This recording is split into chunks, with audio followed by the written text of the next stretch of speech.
Thank you for logging on to the Voice Sports Network for this broadcast of high school sports. We encourage you to go to the games and support your area teams. We know you have a choice, and thank you for choosing us. This broadcast wouldn't be possible without the support of the sponsors you hear throughout the game. We encourage you to visit their businesses and use their service as often as possible. Be sure to tell them thanks for their support. Now, sit back and enjoy the game, and be sure to subscribe to our YouTube channel.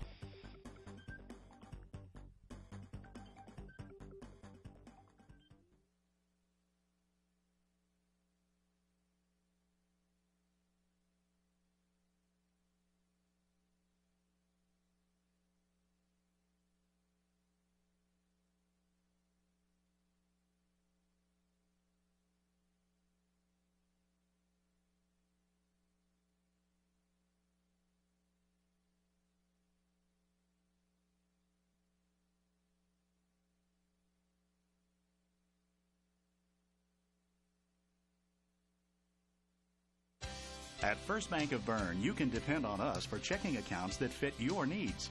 We have free checking with no strings attached. Absolutely free checking with a free Visa debit card, free online banking, even mobile banking.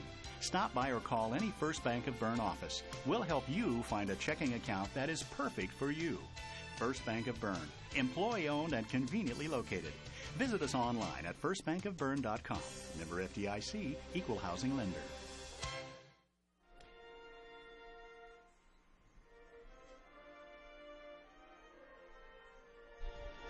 Good evening, ladies and gentlemen, and welcome to Norwell football on The Voice, WellsCountyVoice.com. This is Greg Van Meter bringing you the action tonight along with Noah Tobias. How are you up there this evening, Noah? I'm a little chilly up here, but do you know what? I'm pretty good. It's week 8, and Norwell playing an opponent they've never faced before. Norwell coming into the game at 0-7. The Huntington North Vikings visiting Norwell tonight with a 1-6 record. Their lone win coming in week 1 against the Marion Giants. And it's a neat experience. And, of course, Norwell playing Huntington this year due to the fact that Huntington joined the brand-new Northeast 8 Conference. And we've got Huntington North's logo up on the scoreboard tonight. Of course, that scoreboard is brought to you by Subway. And you'll be hearing their commercials throughout the evening. But it's also senior night here at Norwell as the regular season ends next week at Columbia City for the Knights. Quite a number of football seniors. 1, 2, 3. All the money is for the children being treated at the hospital. There is a donation table over by the main stadium. 18. And students will also be coming 18 football seniors along with 3 cheer seniors and 4 dance seniors. We've had a lot of pomp and circumstance already this evening. The senior dancers doing a special dance earlier, and we enjoyed that along with the playing of our national anthem and the school songs by the fabulous Norwell Band. Norwell looking for their first win of the season tonight against these visiting Huntington North Vikings. And Noah, it's been a struggle for the Knights so far this year. And it really has been. A lot of inexperience is showing. Our seniors, you know, a good amount of them, this is their first year. Well, a few of them. Bailey Wright, he's coming into his second year. He really hasn't played that much this season because he's been injured, but he had his pads on during the senior ceremony, so hopefully he'll be able to play tonight. Well, of course, some of those other seniors that you talked about that did not play last year, Carson Gerber, who's been the starting quarterback for the Knights this season. Now, he has been sharing some playing time lately with the freshman Breggy, and it'll be interesting to see what the playing time split is tonight. Breggy played, I believe, the entire second half of the DeKalb last week. Yeah, you are correct, and really, he didn't do that bad of a job. It seemed like he had a lot more confidence this past week than he has in quite a while, so it's really nice to see that he's getting to be more comfortable passing the ball and just being up here with the big boys. Yeah, of course, Garrison has been joined in the backfield with a couple of youngsters as well, and Carson Ringer is the one that kind of stands out for me from last week. He had a big second half, went over 100 yards for the game. Yeah, that's definitely been his best game of the season. Our offensive line really did a great job of opening holes up for him, and he just blasted right through them. He did a great job, as well as another freshman that we look to see a lot more of over the course of the balance of this season, and that's Levi Leidig. Levi has done well when he's been in there. Not a real big freshman, but boy, he's strong for his size, and he has run the ball with authority as well. Yeah, I can definitely remember a couple times that he would drag 3 or 4, well, 1 or 2 people with him, and he just would not stop. And that just shows how much he really loves the game of football, and he just wants to do good, and he wants as much playing time as he can get. Yeah, and I think we'll see. It'll be interesting to see how that playing time tonight is split up with the youngsters versus the more seasoned crew. Of course, we do want to talk about some of those seniors tonight. Ivan Allison, who was our player of the game last week, had a dozen solo tackles and really played a good game on defense. Austin Bishop, Trevor Eichler. Of course, we talked a little bit about Carson Gerber, Devin Helmke, Alex Howard, Hunter Engel, and of course Hunter Engel does the kicking for the Knights. Peyton Laley, Chase McGrew, Austin Miller, Brody Myers, Connor Nash, Colt Rinkenberger, Chandler Sheff, Jaron Stoppenhagen, Avery Taylor, Bray Wilson, and Bailey Wright. We talked a little bit about him, Noah. Yeah. We talked about the 3 senior cheerleaders. We'll get to them here. Lauren Ashelman, Bailey Lixton, and Allie Smith. Those are your cheerleaders. And then there's also 4 senior dancers on the dance squad. Kaylee, help me here, Noah. Kayla DeReamer. So the emphasis is on the middle syllable. Yeah, her mom is a 4th grade teacher over at Lancaster Elementary. Okay.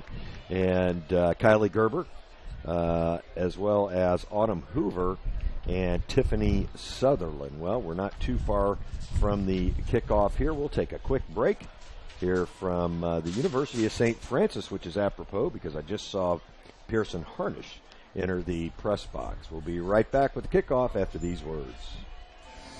This is your moment. Explore the University of St. Francis. Known for our quality academic options and dedicated professors who practice in their fields, you will discover the perfect program to fit your interests and goals. Hands-on experience with internships, clinicals, and co-ops makes a USF education a great value and investment into your future.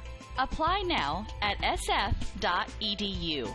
We are seeking applicants for $15 million in scholarships this year. This is your moment. Believe.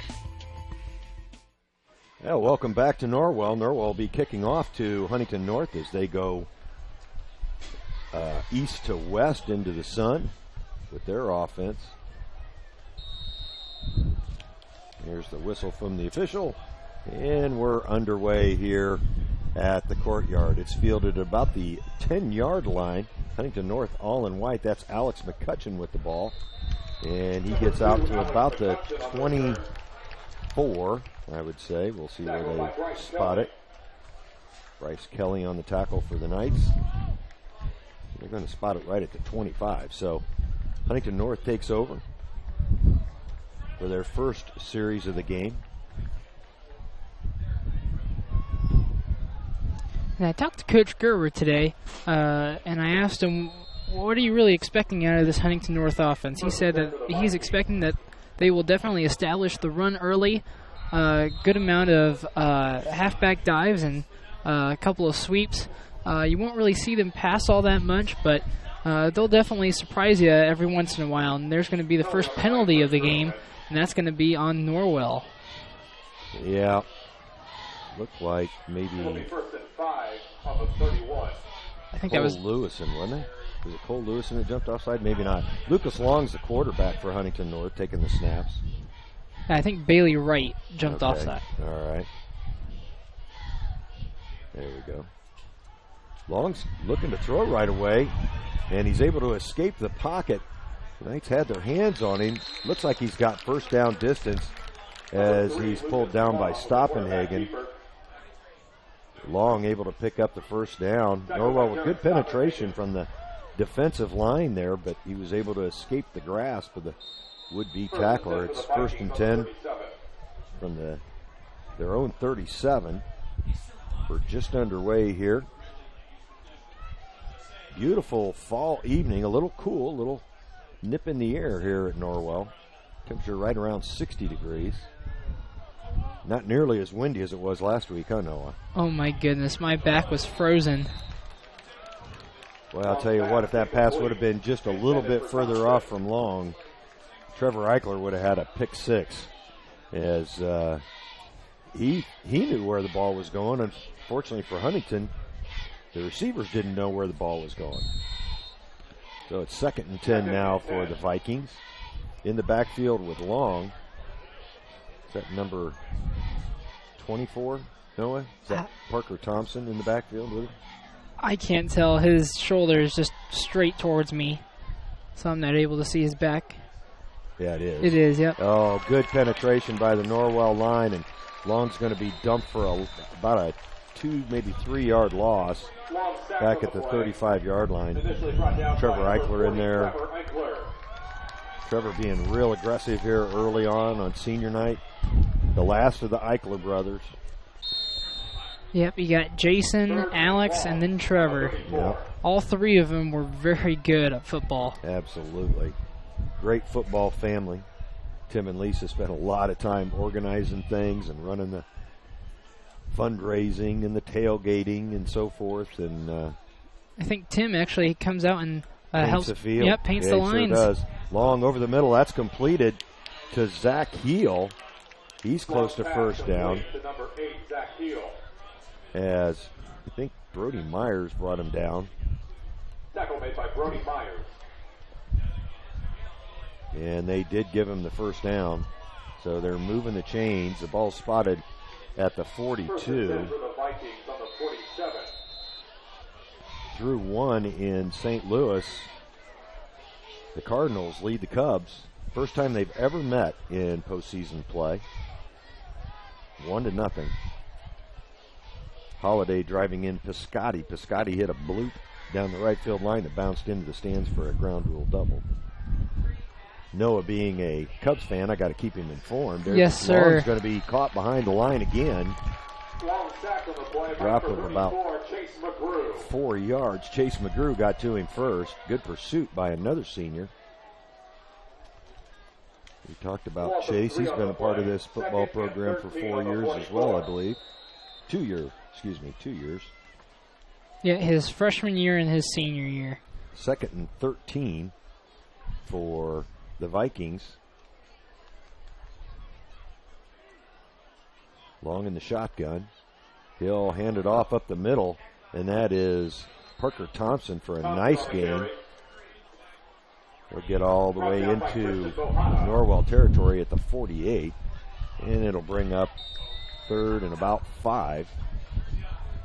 3rd and 5. Huntington with a hurry-up offense. Long playing almost exclusively out of the shotgun. He's got Thompson back there with him. Receiver split wide to both sides. And it looks like a keeper here over the right side. Long wrapped up just short of the first down by number 35. That's Ivan Allison. Tackled by Ivan Allison. We talked about Ivan had a really nice game last week up at DeKalb on defense. The fire was just lit up inside of him last week, and it was unbelievable to see how well he was playing. 4th and 1 for the Vikings, and they'll go for it just slightly into Norwell territory. Really a slight breeze out of the northwest, but not much. The handoff to Thompson. Oh, and I don't think on the second effort, he might have got it. Norwell stopped him initially. Tackled by Connor Nash. And Connor Nash with the stop. I think they might measure it. Yep, Yeah, that's what they're going to do. They're going to call out the chains. Timeout for measurement. Well, I'll tell you what, I thought he had it, Noah, on the second effort. And from where the chains are, it looks pretty clear that he got the first down. But the official wanting to double check to make sure with the actual chains. Yeah, he really got that. Yeah, he did. He surpassed it by about 2 lengths of the football. Yeah, there was no measurement really needed. Perhaps the official had bifocals on or bifocal contacts. Looked through the wrong half of them. 8:07 left here in the first quarter. And Long under center with 3 backs back there with him. It's a bit of an unusual formation. Long with the handoff to the first back that got to him. He's dropped in the backfield.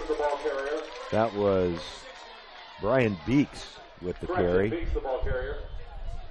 And Tackle made by Austin Miller. Austin Miller brought him down for about a 3-yard loss. It'll be 2nd and 13 with 7.5 minutes to go here in the first quarter.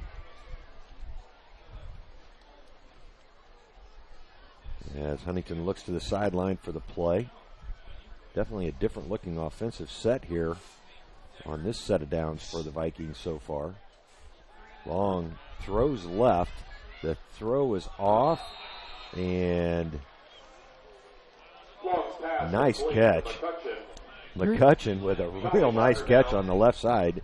Pass was underthrown. There was a penalty on the play.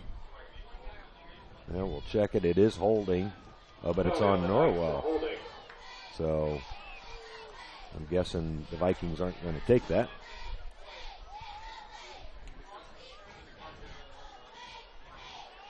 Penalty is declined.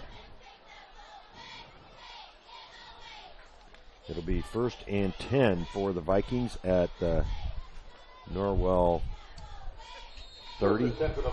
Spotted right at the 30, isn't it? Yes. Long again steps out from his position under center to check the play. That's the first completed pass by Long, I think. And 29 getting the handoff.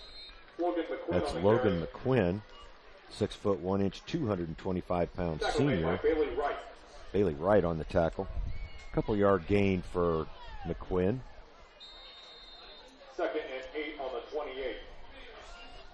So 2nd and 8 now for the Vikings. We're under 7 minutes to go here in the first quarter.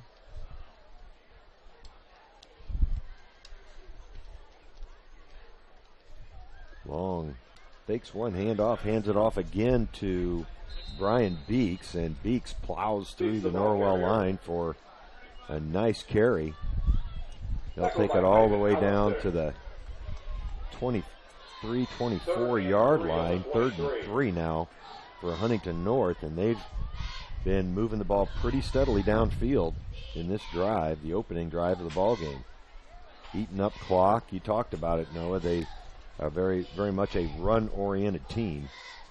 Yeah, how they started off, I wasn't really sure what they were doing, but with passing the ball so much, there is a penalty on the play right now. Yeah, we'll have to check and see what this is all about. As Hunter Engel enters for 62, Curtis Blackwell. They're going to move the Vikings back. The Vikings for a false start. Oh, a false start, okay. So that'll make it 3rd and 8 for Huntington. 3rd and 8. They're sticking with that 3-back offensive set. Long looks to pass again to the left, and Norwell gets her hands on him. He flips it forward, and was that caught? Long pass complete to number Wow. 24, Parker Thompson. Wow, what a catch by Parker Thompson on the far side. Wasn't much of a gain, so it'll be 4th and 4, the second 4th down for Huntington here on this drive. And Coach Bernal wants to talk about it, so we'll take a break along with him and be right back after these words from our sponsors.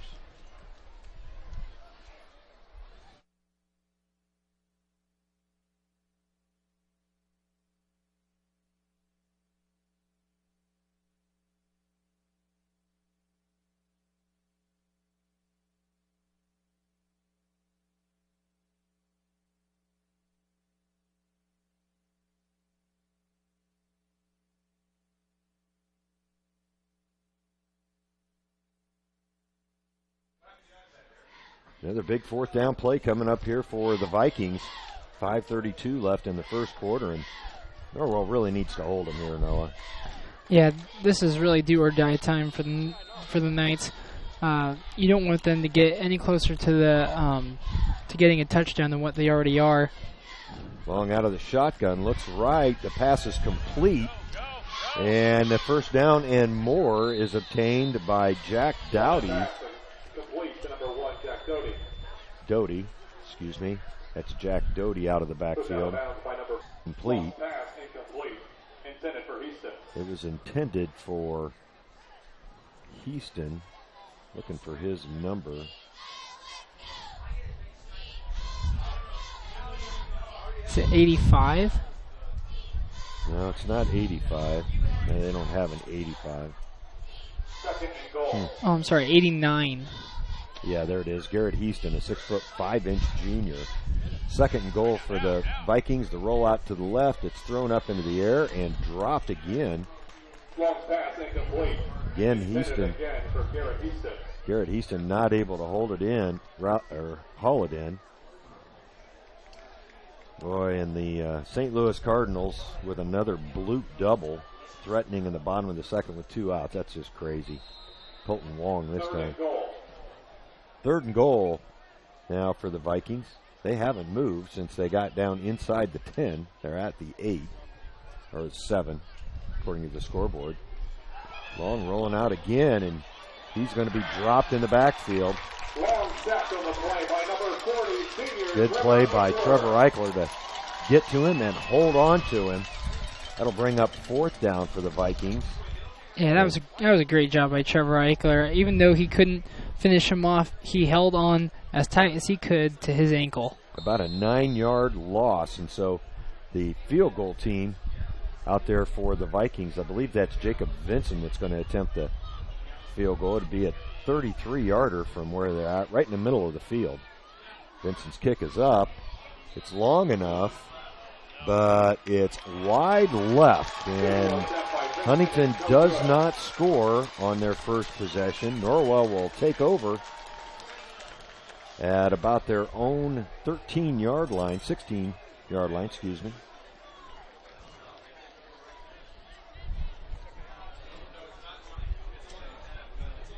As see Carson Gerber running out there to quarterback the squad.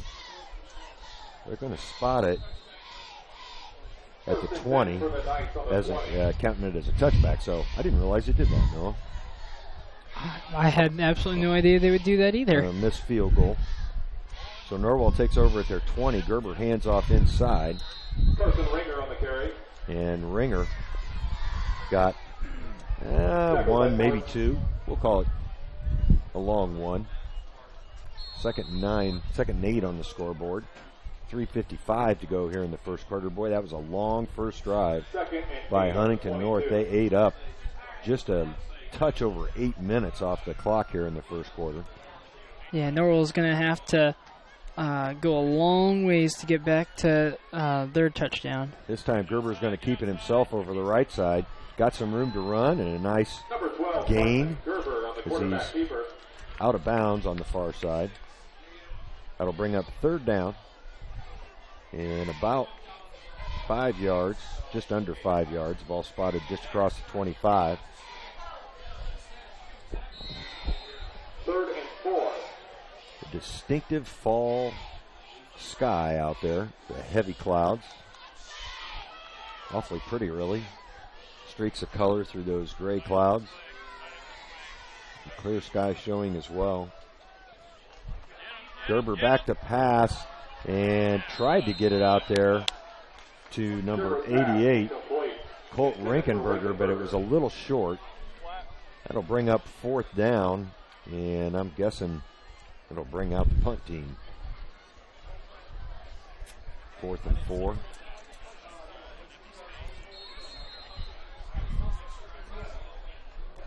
Yep, Hunter Engel out there at about the 10-yard line. He's got a slight breeze at his back. Hopefully he can get a good foot into it here. And great snap. It's an excellent snap. The ball bounces forward a little bit for the Knights and out of bounds. The Vikings will take over. Well, gee, they keep moving up. They're going to take over at about the Norwell 39-yard line. Engel's punt out of bounds. So Hunter, he kind of shanked that one. Yeah, he surely did. Good field position here for the Vikings as they get their second possession of the game with 3:24 left on the clock here in the first quarter. No score.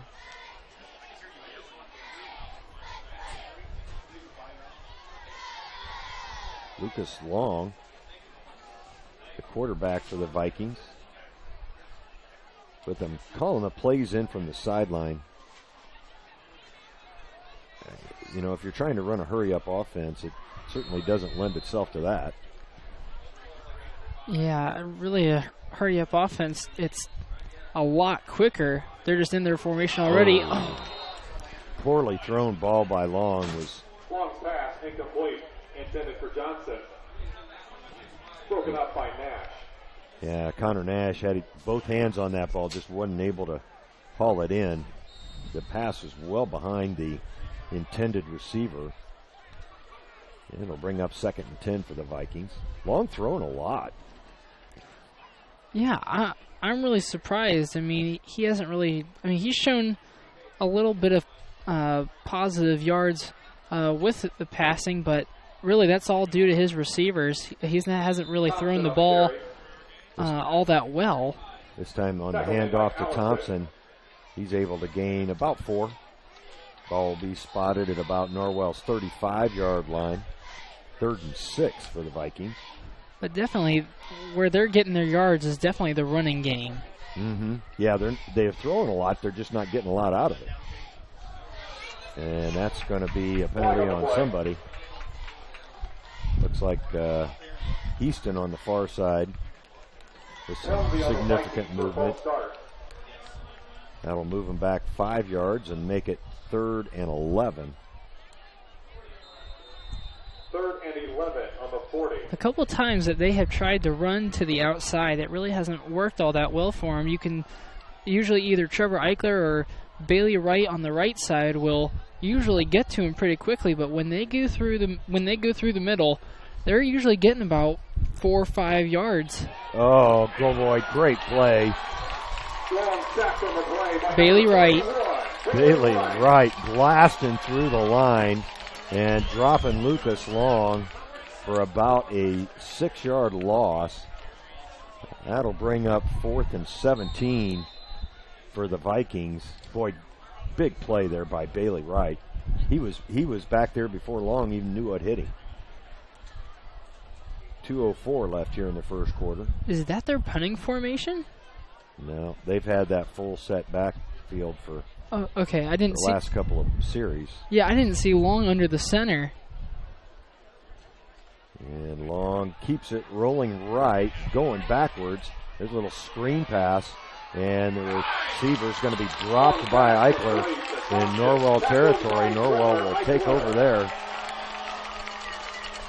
Trevor Eichler having a really good game so far. That's at least his 3rd solo tackle that I can remember. Yeah, I think he's really realizing that this is his last game here at the stadium. And he really wants to make it a great game for himself and for his teammates. Right. Trevor's been an emotional leader of this squad for the last couple of years. Even with Pearson Harnish here the past couple of years, he's been a big part of that leadership. There's the pitch from Gerber.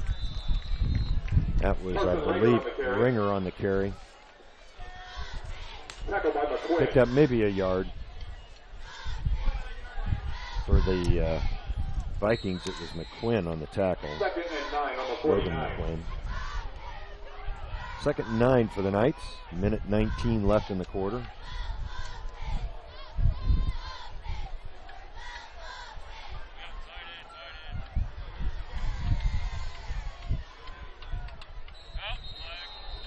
Flag on the play.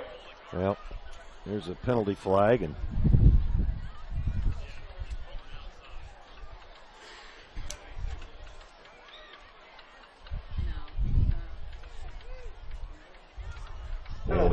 off for a false start.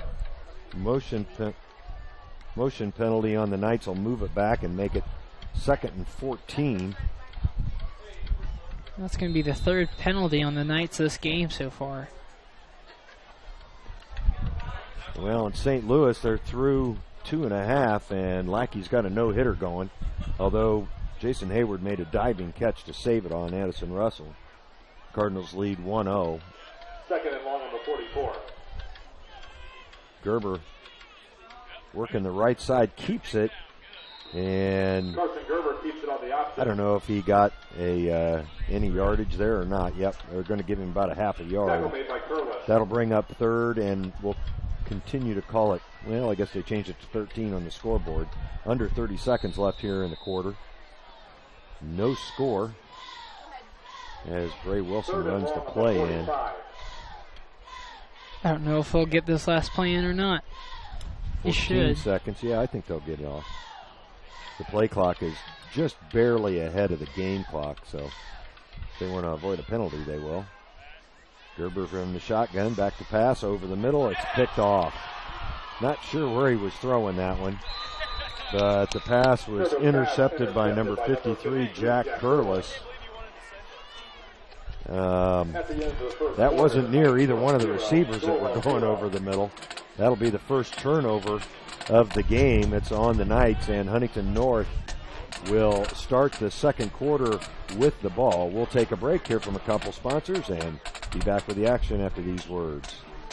At Warren Pharmacy, we offer local delivery, accept hundreds of prescription insurance plans, offer special ordering for hard-to-find items, have home health care and convalescent supplies, stock Nature's Bounty, Windmill, and basic vitamins, and Nature's Sunshine nutritional products, along with many other services provided. Warren Pharmacy, 222 North Wayne Street in Warren. You can reach them toll-free at 800-895-7035. Warren Pharmacy, we're big enough to meet your needs, yet small enough to know your name. Yeah, welcome back to the courtyard. Huntington North will take over at the Norwell 40, we'll call it the 41-yard line. No score yet in this one. Huntington got all the way down inside the Norwell 10 in the first quarter, but Norwell able to stop them there as they missed a field goal. Vinson with the kick that was wide left. The handoff inside, and that is going to be dumped for a big loss. The handoff was to Thompson. Thompson on the carry. And Norwell defense really got through there. Schwartz and McGrew credited with the tackle.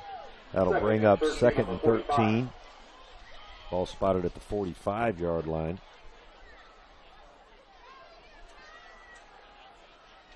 Long now back to a shotgun type formation. Back to pass, the lefty over the top, and it's broken up and caught. Oh boy, great hands. Ivan Allison got credited with the interception. The ball was tipped up in the air by, I believe, was it Chase McGrew that broke that up? I believe so. Well, good play by the Norwell Knights. The first turnover for the Vikings they'll take over at their own 23.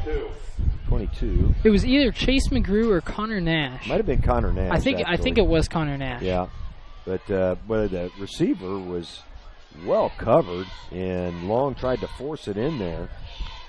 There were 3 Norwell guys around that one receiver, and they were pretty tight. Actually, was that Long? Because I thought Long was right-handed. Well, the handoff from Gerber to Leidig, and Leidig able to pick up about a yard for the Knights. 2nd and 9. Ball spotted at the Norwell 23. 2nd and 9 on the 23.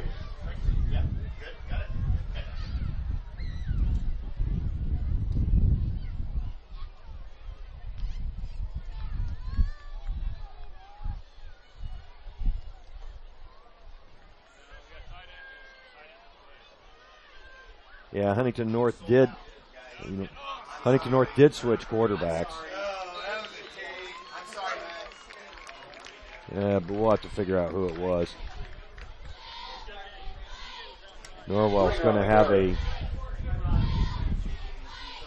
3rd down coming up here. 3rd and about 4. Who carried that time, Noah? That was, I believe, Levi. I'm pretty sure that was Levi. 3rd and 4 on the scoreboard. 10 minutes left here in the half. 3rd and 4 on the 29. All spotted on the 29. You're on line. Gerber under center. And the handoff again, this time to Ringer. Ringer able to gain a couple there. Norwell with a 4th down, and they'll have to make a decision. Got 4th and about only 1 yard to go.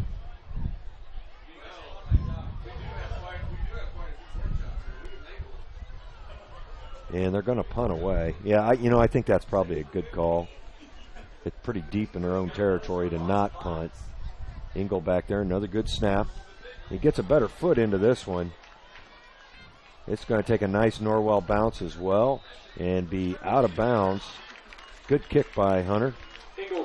It'll be inside Huntington North's 35 to about the 32, where the Vikings will take over. We're still scoreless here in the second inning. How about the 2nd quarter? It's actually the 3rd inning in St. Louis. Your mind is still watching Josh play baseball right now. No. I'm watching the Cubs, buddy. I know. I'm saying your mind's still wanting to go see Josh play. Well, yeah. He's still out in Arizona, and Long is back in there now as the quarterback for Huntington North. He did not throw that last interception. This time he hands off to the big back out of the backfield. That's number 47, Beeks, and a good gain by Beeks. The 2nd and 2 for the Vikings at the 40. Norwell and Huntington North wrapped up in a scoreless football game here at the Courtyard tonight. Huntington North is just doing a great job running the football, and because they are running the football so much, their time of possession is a lot. And number 47 ran the ball again, and that is going to be another 1st down for the Vikings. Yeah, that's Brian Beeks. Beeks is listed at 5'7", 215. Goodness. So he's got some poundage behind those carries. And you said he's 5'7". That's what the scorecard says. Yep, 5 junior. Wow. 1st and 10 for the Vikings from their own 44. Long, is going to be swamped by number 41, Bailey Wright. Wow, Bailey got through there quickly again and sacked Long. That'll make it 2nd and 15 for the Vikings. Boy, he really busted through that line quick. And whenever he does, it's a quick play. That's his 2nd sack, I believe, this evening. Yeah, Long, the junior quarterback, looking for the sign from the play from the sideline. He's back to pass again. Norwell got their hands on him. He's going to put it down and run. And the ball's on the ground. We'll see who fell on it. I would think that Long would be, he would just fall right on top of the ball, and that is what happened. Okay. So Long was able to gain a couple of yards. It'll bring up third and about 12 as the ball's spotted at the Huntington North 42.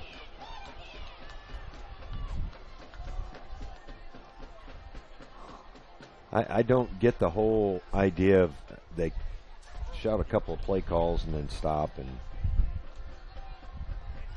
6:55 left here in the half.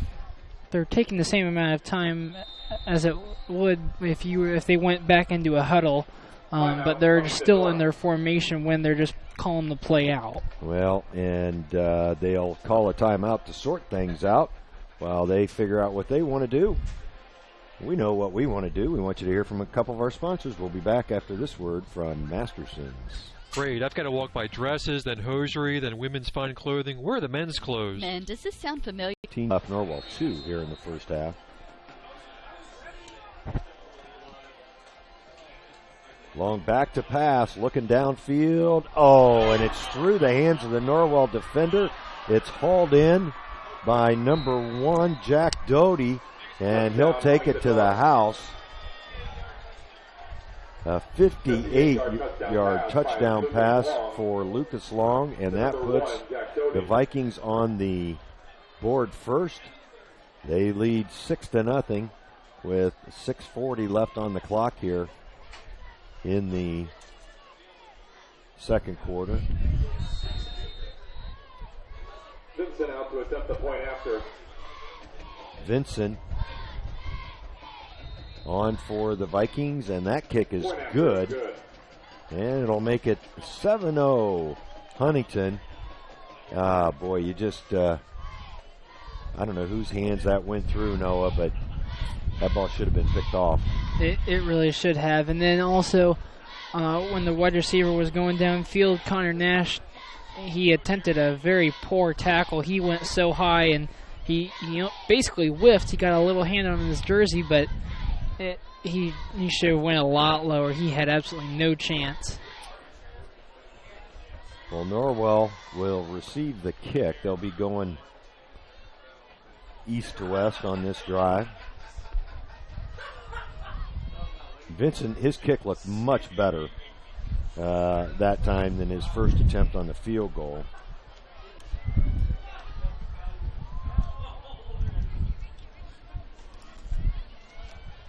He'll kick off for Huntington North as well. Jacob is a 6'1", 165-pound senior. Jaron Stoppenhagen deep and in the middle.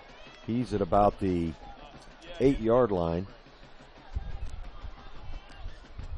Well, he backs up a little bit more. Now he's on the 6. And DeKalb last week did not want to kick back to Jaron Stoppenhagen. Yeah. I think they did that maybe once. One time, the whole game. I mean, it was almost like a squib kick, /onside kick. I don't know. I mean, they kept it very low. Stoppenhagen's going to field this one on the hop as he gets out to about the 25. He's dropped there by primarily number 34, Patrick Miller. Knights will take over. Well, I had Patrick Miller on that tackle. They'll take over at their own 25.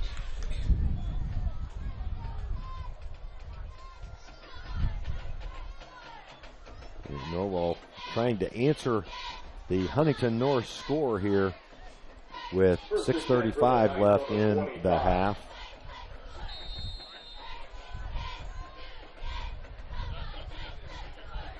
Carson Gerber, he'll hand off to Ringer. Ringer tried to get to the outside and gained maybe 3 yards on the play, 3 or 4. They'll give him 4. As the ball spotted just shy of the 29. So it'll bring up 2nd and 6 for the Knights. They trail Huntington 7-0. And there's been an interception on each side for this evening. Could have been a second one there for the Knights. Instead, Huntington North scores. Gerber rolling left, and he overthrows his intended receiver. He was trying to get it out there to Bray Wilson. He was pretty well covered by Alex McCutcheon out there, and just overthrew Bray a little bit. Yeah, Alex McCutcheon was on the backside of Bray. Oh, he'd have picked it off, yeah. Yeah, I mean, if Carson would have definitely thrown it much shorter, he would have had a much better chance. Or, obviously, there is a possibility that McCutcheon could have came right in front of Bray and picked that one off, too. So it was tough He's either way. throwing again, and this is over the receiver again. He was trying to get it to Wilson. That'll bring up 4th down for the Knights, and Carson just a little strong with his passes here so far this evening. I think Carson's been lifting a few too many weights in our weights class recently. You think that's what it is? That might be it. Well, Hunter Engel in for his 3rd punt of the evening already, with 5:45 left here in the half, and another good kick. It's fielded at about the 38 by McCutcheon. McCutcheon dancing around, gets past midfield, works his way up the right side. He's got room and still running, although I believe a flag was thrown down there. That's going to be an illegal block. Yep. They'll call it back. And that was pretty clear from where I was. It appeared to be Ringer was blocked in the back. Yeah, even the coaches up here on the top of the press box are saying that was a dumb block. Well, it looked like he was going to beat Ringer to the sideline and get ahead of him anyway. So McCutcheon still with a great return. The ball will be spotted deep in Norwell's territory at the 27. Where Lucas Long and his gang will take over with 5:28 left on the clock here in the first half. I think for either team, if more passes could be completed, the game would be, I think, going more smoothly. I think it would slow down the pace just a little bit more, and also I think more scoring would be happening as well. Yeah, because really both quarterbacks are either overthrowing it or they're underthrowing it. Yeah, and I've actually been surprised at how much passing there has been to this point in the game by both teams. I would agree to that. The ball carrier. Tackled by Bailey Wright. Bailey Wright on the tackle.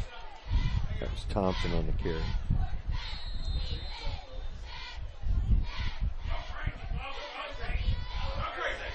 And it'll bring up 2nd down and about 7. Yeah, 7 for the Vikings. Long looking to the sideline for the play.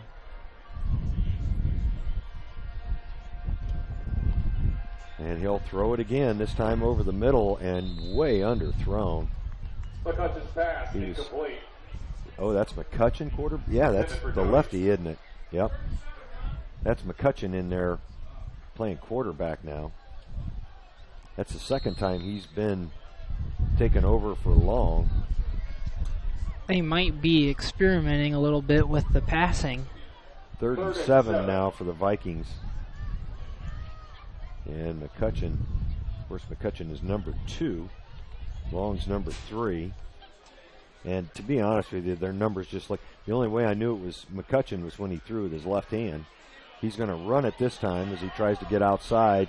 And the Knights do a good job. There's a flag in the area of where a holding call might be. Allison on the tackle, and a good tackle it was.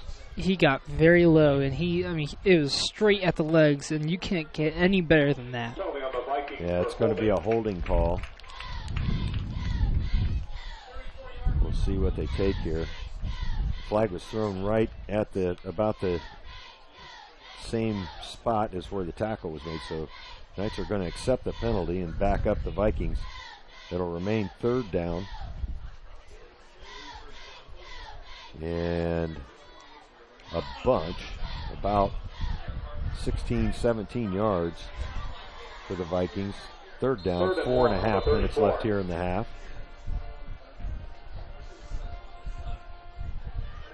And Lucas Long is back in there now as the quarterback. So I don't know if they're just situationally switching quarterbacks out there, Noah. But Long's back in there now. He throws to the left, and the receiver was Zach Heel, was who he was trying to get it to. And Heel was on a different play than what Long was, as he was running downfield, and the ball almost hit him in the heel. Yeah, I'm not sure if the ball slipped or what the heck happened. He just didn't run the route that Long thought he was going to run. Well, now it's 4th down, so they've got a long ways. 17 yards. Long is in the quarterback spot. Not Zach Thompson.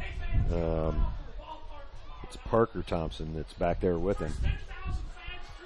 Long back to pass, and he's going to get wrapped up in the backfield. That was Christian Bohata credited with the sack, and the Knights will take over at about their own 40-yard line. So the Norwell defense really stiffening there on that series. What I've noticed about the Norwell's defense this game is that Christian Bohata, he's playing safety for us. He's really not back there in his normal safety position. He's usually about 20 to 20, about 20 yards, 10 to 15 yards from the ball, but he's usually up there with the linebackers for this game. Norwell takes over. Gerber rolling left. He'll look downfield and well overthrow his intended receiver. That was Avery Taylor out there, but he overthrew him by about 6 yards. That'll bring up 2nd and 10 for the Knights. 4:02 left here in the second quarter. Huntington North leading 7-0. They scored on a tip pass here in the middle of the second quarter. 2nd and 10. Carson Gerber running his own plays in now. Senior night here at the Courtyard, also the next to last week of the regular season. Gerber keeps it, looking for room up the middle, and he's going to get maybe a couple of yards, but a flag is thrown by the official right at the 40-yard line. It's holding on the Knights, and I'm guessing that'll back them up.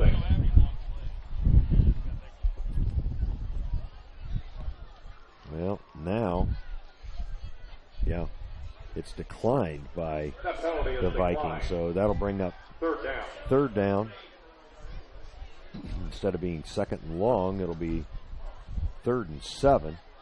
Coach Bernard apparently with confidence in his defense that they can hold the Knights here. The wind has picked up a little bit. Yeah, it looks like it has. The flag on the west end of the field with a little bit more starch in its wave. Looks like it's primarily coming out of the northwest. Am I seeing that right? Yep, you are. Gerber throws left. That's Avery. Has some room to run, and I think he might have got the 1st down. Very close. I think he was a yard short. Yeah, we'll see where they mark it. Yep, they are going to mark it about a yard short, maybe just under a yard. It'll be set down at the 49-yard line of the Knights. They need to get it past midfield for the 1st down.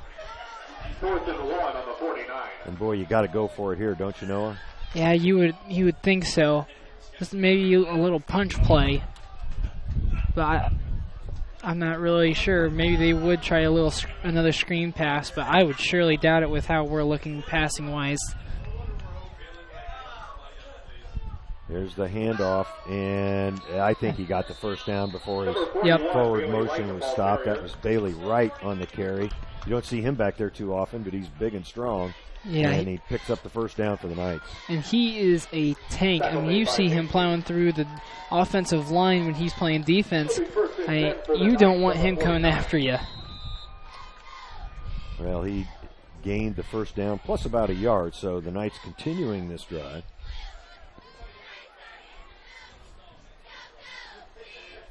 In St. Louis through 3.5, Cardinals still lead the Cubs 1-0, as that's going to be a loss for the Knights. Carson Ringer got that little out pass, wasn't it? It was a sweep. Okay. Well, Norwell's going to use another timeout. Coach Miller out to talk to the guys. We'll take that timeout along with him and be right back. Costly misconceptions about collision repair, brought to you by Lauren's Body Shop. All repair shops are basically the same. False. There are substantial differences among repair shops. Some have made large investments in equipment and training, others have not. Always do your homework when selecting a repair facility. In business since 1951, Lauren's Body Shop on East Dustman Road specializes in insurance collision repair, offers free estimates, and an outstanding limited lifetime warranty. Visit lawrensbodyshop.com.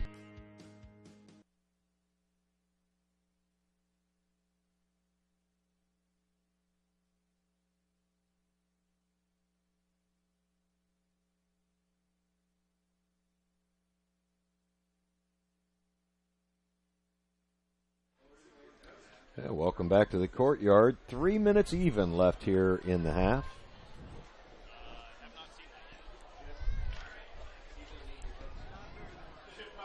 Norwell with the ball. It's 2nd and 16 after that big loss on the pitch play. Ringer back to, no, he did hand it off to Ringer. That was a good fake. Had me faked. And Ringer's going to gain maybe a yard for the Knights. Irwin on the tackle for Huntington North. Yeah, once it crosses the line, it's awfully tough for me to see who's got what. 2.5 minutes left. 3rd and long on the 46.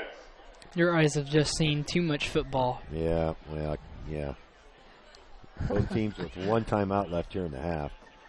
Gerber back to pass this time. Over the middle. Oh, boy, that was awfully close to interference there by 54.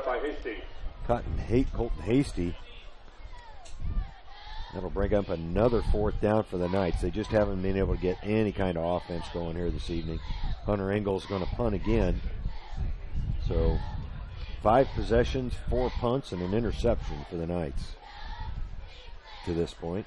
Yeah, Norwell definitely needs to get better on the 3rd down conversions. Another good kick. McCutcheon fields it at the 25, looking for room to run. Weaving in and out, up the right side, out of bounds. And Huntington will have their first play from scrimmage at about the 40-yard line.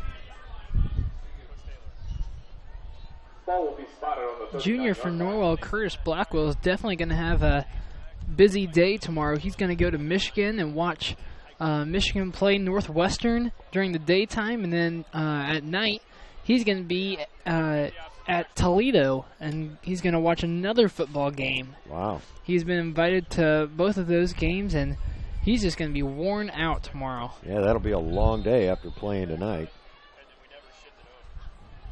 It's not too far a drive, though, from U of M to the Toledo. Oh, good sack in the backfield.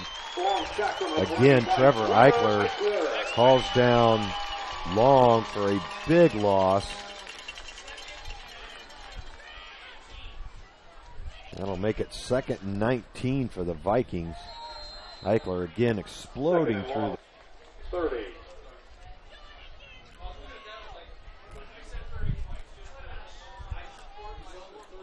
Long in the shotgun.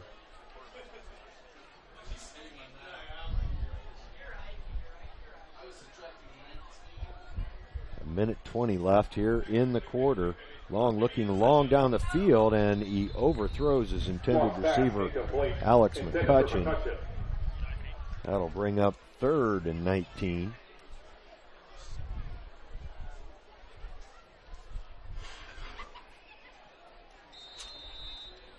And Huntington North does still have one timeout left here in the half, I believe. I would say the same. Norwell has 2 timeouts remaining. I don't think so. I think they've only got one left. Oh, do they only? Okay. By my count, but that doesn't mean it's right by any stretch. As long as the play clock clicks down, able to get the snap off, and he's going to be wrapped up and hit hard. Good stick by Wright. Couldn't tell who held him up. It was Bojada that held him up, and Wright put the final lick on him. And Norwell's going to burn, I believe it's last time out.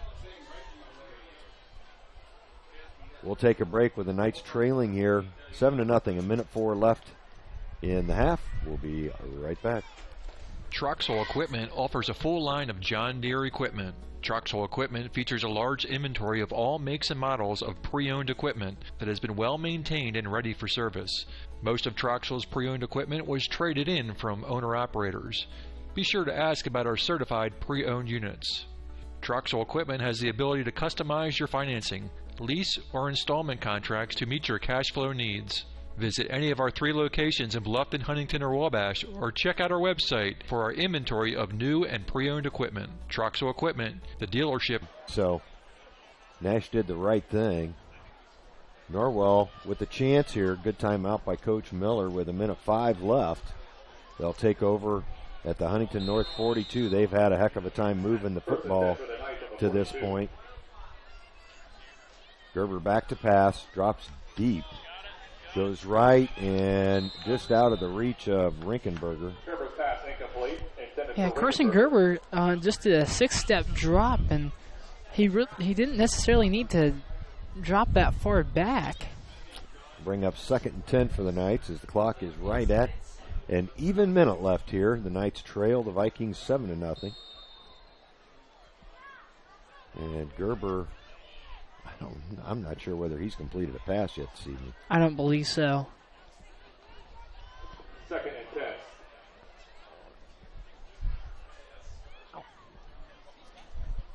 10. As the inside handoff to Ringer. Ringer with some room to run.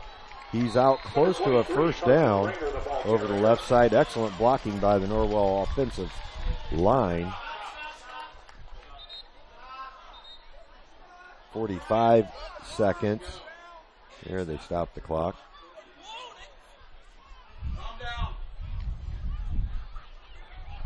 The ball spotted right at, and yeah, they're going to pull the chains out there, I think. Well, I'm not sure what they're doing.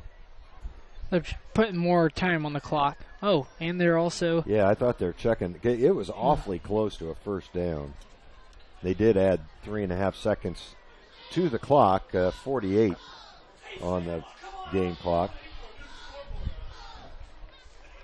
Oh, they're going to give the Knights a first down. Boy, I knew he was awfully close, Noah. Yeah, I mean, they got that by the hair on their chinny chin. Norwell trying to punch it in here before the end of the first half. They trail 7-0.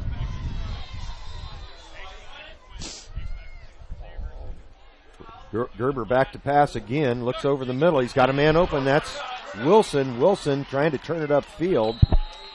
Actually lost a couple of yards from where he caught the ball. The game clock down to 36 seconds. McCutcheon on the tackle for the Vikings. 2nd and 2 for the Knights. The ball spotted at the 24. And Norwell did have one more timeout left. So now they're out of timeouts. I believe Huntington North has one left. Okay. Norwell trying to get into the end zone. We'll take a break along with Coach Miller and be right back. Pizza Hut is changing the way you think about pizza with their Flavor of Now menu. With over 2 billion combinations of new ingredients, crusts, and sauces, you can customize your pizza and take it where pizza has never gone before. But don't stress, all the old-time favorites are still available. At Pizza Hut, it's everything you've always loved about pizza and more. Order online now at pizzahut.com or download our mobile app. Pizza Hut Flavor of Now menu at your local Pizza Hut in Bluffton. Well, Noah, this is the best sustained drive the Knights have had so far this evening. Yeah, most definitely. Norwell's been doing a lot of really good things. I mean, their running game has really helped them out. That little fake to Carson Ringer got them about 10 yards, I believe. Gerber back to pass again. Looks over the middle. Now he's going to put it down and run. And he'll get the first down and get inside the 20 with 26 and a half seconds left on the clock. Gerber on the quarterback scramble. And he did not get out of bounds, so they're trying to do a hurry-up offense. Clock starts running again. The ball marked at the 19. Gerber back to pass. Looking and thrown over the middle and caught again, this time by Wilson again at the 10. Not quite enough for a first down. And as soon as the ball is spotted, the clock will start again. 16.4 on that game clock. There goes the clock. Gerber, the quick snap. Looks into the end zone and threw it short. It's going to be picked off. And heading the other way are the Vikings. One man to beat. Good hustle by Rinkenberger. Rinkenberger is going to stop him as he actually, I think he ran out of gas at the 10-yard line. That's the way the second half will end. McCutcheon on the pick. Norwell could not get it in. The pass from Gerber just a little short. McCutcheon picked it off, and Norwell trails at halftime 7-0. We'll take an extended break here, hear from a number of our sponsors, and be back with some halftime stats after these words. Indiana is filled with fabulous golf courses that offer a variety of experiences and are as diverse and distinct as the regions they're in. And there is one right here in your backyard that you shouldn't miss.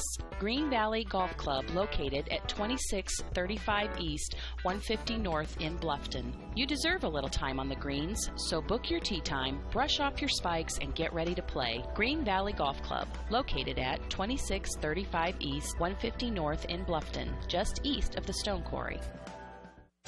At First Bank of Bern, you can depend on us for checking accounts that fit your needs.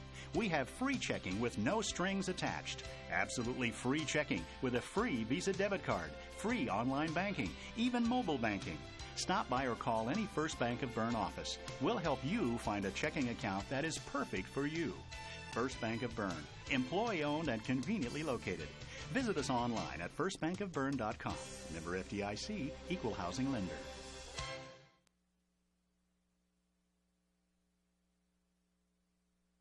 Stuck in a state of falling behind, struggling to keep up with your kids, your finances, your insurance, your life? Then let me, Kevin Beatty in Bluffton, help you simplify and get to a better state. Because with me handling your auto, home, and life insurance, you'll have more time to handle everything else. More money too, because adding State Farm policies can earn discounts that could add up to 40% and actually help you get ahead. Call me, Kevin Beatty in Bluffton, today and get to a better state with State Farm. 824-1928. Are you taking the first step towards a healthier you, or are you just tired of the same workout? From beginners to fitness veterans, the Greater Fort Wayne YMCA is the place for you. We offer a full range of workout equipment, personal trainers, certified instructors, a full line of classes, an indoor pool, and so much more. Have peace of mind when you work out with childcare available. The Greater Fort Wayne YMCA is so much more. Join today. Visit fwymca.org. T.W. Fable, a modern American restaurant, is located inside the clubhouse at Timber Ridge Golf Course at 2330 East, 250 North in Bluffton. You can enjoy a fine dining experience Tuesday through Thursday, 5 to 9, Friday and Saturday, 5 to 10. Kitchen closes 1/2 hour prior to lounge. If you're looking for a great spot to have lunch, visit 250 Grill to enjoy some sandwiches, wraps, salads, and appetizers. T.W. Fable Restaurant, 2330 East, 250 North at Timber Ridge Golf Course. Reservations recommended by calling 260-353-1360. This is your moment. Explore the University of St. Francis. Known for our quality academic options and dedicated professors who practice in their fields, you will discover the perfect program to fit your interests and goals. Hands-on experience with internships, clinicals, and co-ops makes a USF education a great value and investment into your future. Apply now at sf.edu. We are seeking applicants for $15 million in scholarships this year. This is your moment. Believe. Hyundai Motors is celebrating 40 years of serving Wells County and the surrounding area with an outstanding selection of low-mileage cars, trucks, and SUVs that are in fantastic condition. And their ASE certified technicians in the service department offer oil changes, brakes, AC tune-ups, as well as a full line of replacement parts and tires, and are the best in customer satisfaction. Visit HyundaiMotors.com to browse their inventory of new and used vehicles. He shoots, he scores, it's out of here. He could go all the way. That's the reaction you'll get when you get her a gift of fine jewelry from Daniel's Jewelers in Bluffton. Hi, this is Dan and Jane from Daniel's Jewelers, and we want you to score big. We have beautiful diamond pendants, rings, and earrings, including diamonds in motion. These pieces, powered by her heartbeat, are awesome. Check out our fun jewelry. Stainless steel jewelry by SteelX, Jewel Pops by Chameleon, Angelica bracelets made from recycled metals, and our newest, convertibles by Lestage. We offer ring sizing done on premise, and the first sizing is free when you purchase your ring from Daniel's. Okay, guys, best of all, free gift wrapping. Win big. See you at Daniel's Jewelers in Bluffton on State Road 1 north of Lowe's, open Monday through Friday 9:30 to 6 and Saturday 9:30 to 4. Bluffton Plumbing, Heating, and Electric strives to be your total service provider. Their licensed technicians can handle all of your electrical, plumbing, heating, and cooling needs, and now offers duct cleaning. No job is too small or too large for their service professionals. From electrical repairs, water heater replacements, sewer and drain cleaning, well repair, and remodel jobs. Bluffton Plumbing, Heating, and Electric, located behind Lowe's on Commerce Drive in Bluffton, 888-824-3332. That's 824-3332. Hi, this is Dale from The Voice Enterprises. For countless years, I struggled with back pain, and more often than not, the doctors would just prescribe pain meds, which would just dull the pain. It wasn't until I was referred to Indiana Physical Therapy that I truly experienced pain relief. The professionals at IPT showed me the correct exercises and stretches for my problems, and my back pain began to fade away, and as a result, my entire body began to feel better. Indiana Physical Therapy's highly trained professionals treat all types of injuries and ailments and accept all insurance. For more information on IPT or to schedule an appointment, call 824-0522 or visit indianapt.com. The new Kaler Nickel Foundation Family YMCA, 550 West Desmond Road in Bluffton, is now open and invites you to stop by and take a tour of the new facility. When you join the Y, you're not just a member of a facility, you're part of a community, surrounded by friends as well as caring and knowledgeable staff. Here are just a few of the benefits of joining the Y. Unlimited participation in group exercise classes, free childcare while you work out, and free private health and wellness consultations. You don't want to miss out on all your local YMCA has to offer. To learn more, visit fwymca.org. What do you guys want to eat for supper tonight? I want paschetti. I want paschetti. Paschetti's Italian restaurant, where yes, you can get spaghetti and so much more. Subs, sandwiches, burgers, calzones, pizzas, salads, and a whole menu full of Italian cuisine and desserts. Paschetti's restaurant is conveniently located at 229 West Market Street in Bluffton, and they're open for lunch 11 to 4, 7 days a week. Fine, we'll go to Paschetti's, but I want some garlic knots. Paschetti's, open Monday through Thursday 11 to 9, Friday and Saturday 11 a.m. to 10 p.m., and Sundays 11 to 8 p.m. Paschetti's Italian Restaurant, 229 West Market Street in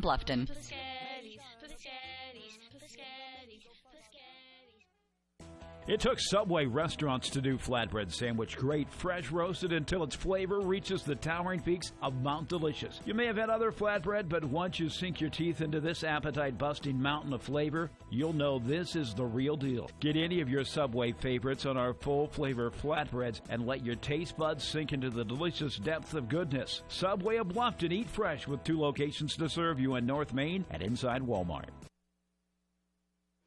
Yeah, welcome back to the Courtyard. Of course, Subway is your scoreboard sponsor, and you can tell by the scoreboard the Knights trail the Vikings 7-0. We'll talk about stats while you can continue to watch the band perform here at the Courtyard, and then we'll put them up on the screen in a minute. Norwell with a net Norwell with 37 yards rushing. And, boy, it's hard to see the passing yard. 24 yards passing. Huntington North with 8 net yards rushing. They had a lot of runs for losses in that first half. And 108 yards passing. Of course, those passing attempts by a couple of different quarterbacks for the Vikings. Long and McCutcheon. Let's see here. From a passing perspective, Huntington North was 6 of 14 with 1 interception. Norwell 3 of 11 with 2 interceptions, and of course the big one right there at the end of the first half, as the Knights were trying to punch it in and just not able to. So 61 yards of total offense for the Knights, 116 for Huntington North. No fumbles in that first half. Punts. Huntington North only punted 1 time for a net 15 yards. Hunter Engel punted 4 times for the Knights for an average of 28 yards. Huntington North was assessed 4 penalties worth 30 yards, and Norwell 2 penalties worth 10. Time of possession heavily in Huntington North's favor, and you mentioned that, Noah, that with the running plays they were really controlling the clock, and they did. They had a total of 15 minutes and 5 seconds to Norwell's 8 minutes and 55 seconds. Norwell unable to convert a 3rd down play, but they did convert 1 4th down play. Huntington North was 2 of 8 in the 3rd down department and 2 of 4 in the 4th down area. Both teams were 0 for 1 in the red zone. Leading the way for Huntington on the ground, Brian Beeks for 29 yards and Parker Thompson for 13. For Norwell, Carson Ringer with 26 yards on 8 carries and Carson Gerber with 14 yards on 4. Lucas Long was 6 of 12. Alice McCutcheon was 0 for 2 passing. Carson Gerber was 3 for 11 with those 2 big picks. From a receiving standpoint, Jack Doty with 2 catches for 77 yards, and of course 58 of those were on the lone scoring play so far of this ball game for Huntington North, a pass that went through the hands of a Norwell defender, and Doty took it to the house. We'll go ahead and put those stats on the screen now that the band's done playing. And then for Norwell, from a receiving standpoint, Bray Wilson caught 2 balls for 18 yards, and Avery Taylor caught 1 for 6. We talked about Hunter Engel's punting. Leading the way on the defensive side for Huntington North, Jack Curlis with 4 unassisted tackles, and Cody Barton and C.J. Landrum with 2 apiece. Trevor Eichler leading the defense for the Knights. He's really been aggressive tonight. 5 unassisted tackles, 1 assist. That's 5.5 total. Also 3 sacks and 4 tackles for loss. Bailey Wright and Ivan Allison right there with him, 4 unassisted and 1 assist apiece. Bailey Wright also had 2 sacks and 2.5 tackles for loss. Ivan Allison, no sacks or tackles for loss. And then Christian Bajada also with a total of 2.5 tackles. 1.5 of those were for loss. So the Norwell defense doing a good job this evening. The offense, Noah, just not able to get it going. Yeah, and really a big part of the offense is just the passing. Carson Gerber has really been inaccurate tonight, but he was getting better. I will have to say, towards the end of that first half, he was doing a lot better getting the ball where it needed to be, and that was in the wide receiver's hands.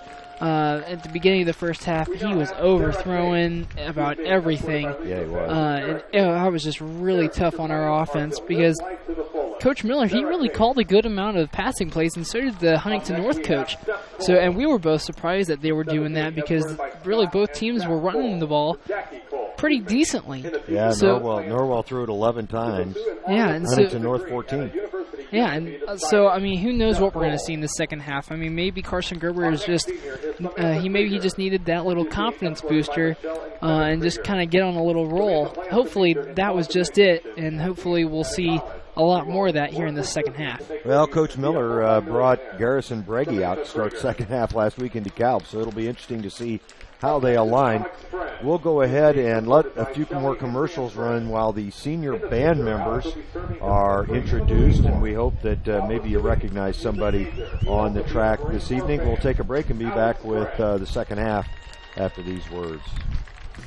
Montpelier Ag LLC is locally owned and operated by Southern Wells grad Bill Bonham. Montpelier Ag LLC offers your hometown advantage by keeping costs down and dealing with someone you know. Located at 240 West Windsor Street in Montpelier, open Monday through Friday from 8 to 5 and Saturday from 8 to noon. Bill invites you over to the store, have a cup of coffee while you're there, and check out the inventory of farm and garden supplies, pond supplies, pet food, and bird seed, and more. Montpelier Ag LLC, proudly supporting high school sports.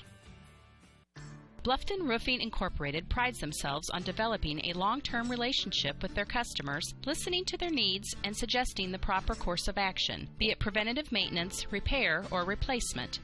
Strength, security, tradition, and a century-plus commitment to the generations of the customers and businesses we've so proudly served. First Bank of Bern. Depend on us. Member FDIC, Equal Housing Lender.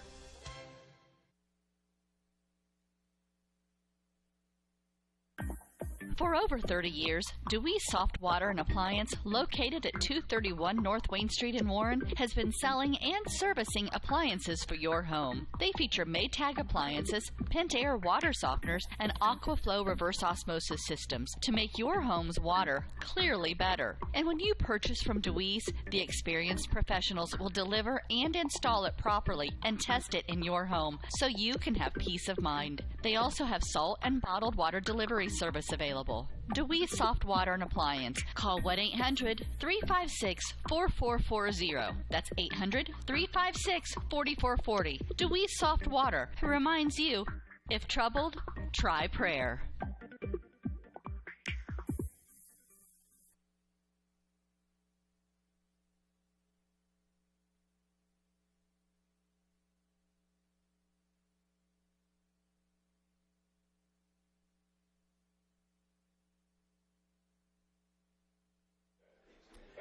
Well, we're still introducing band members here this evening on senior nights.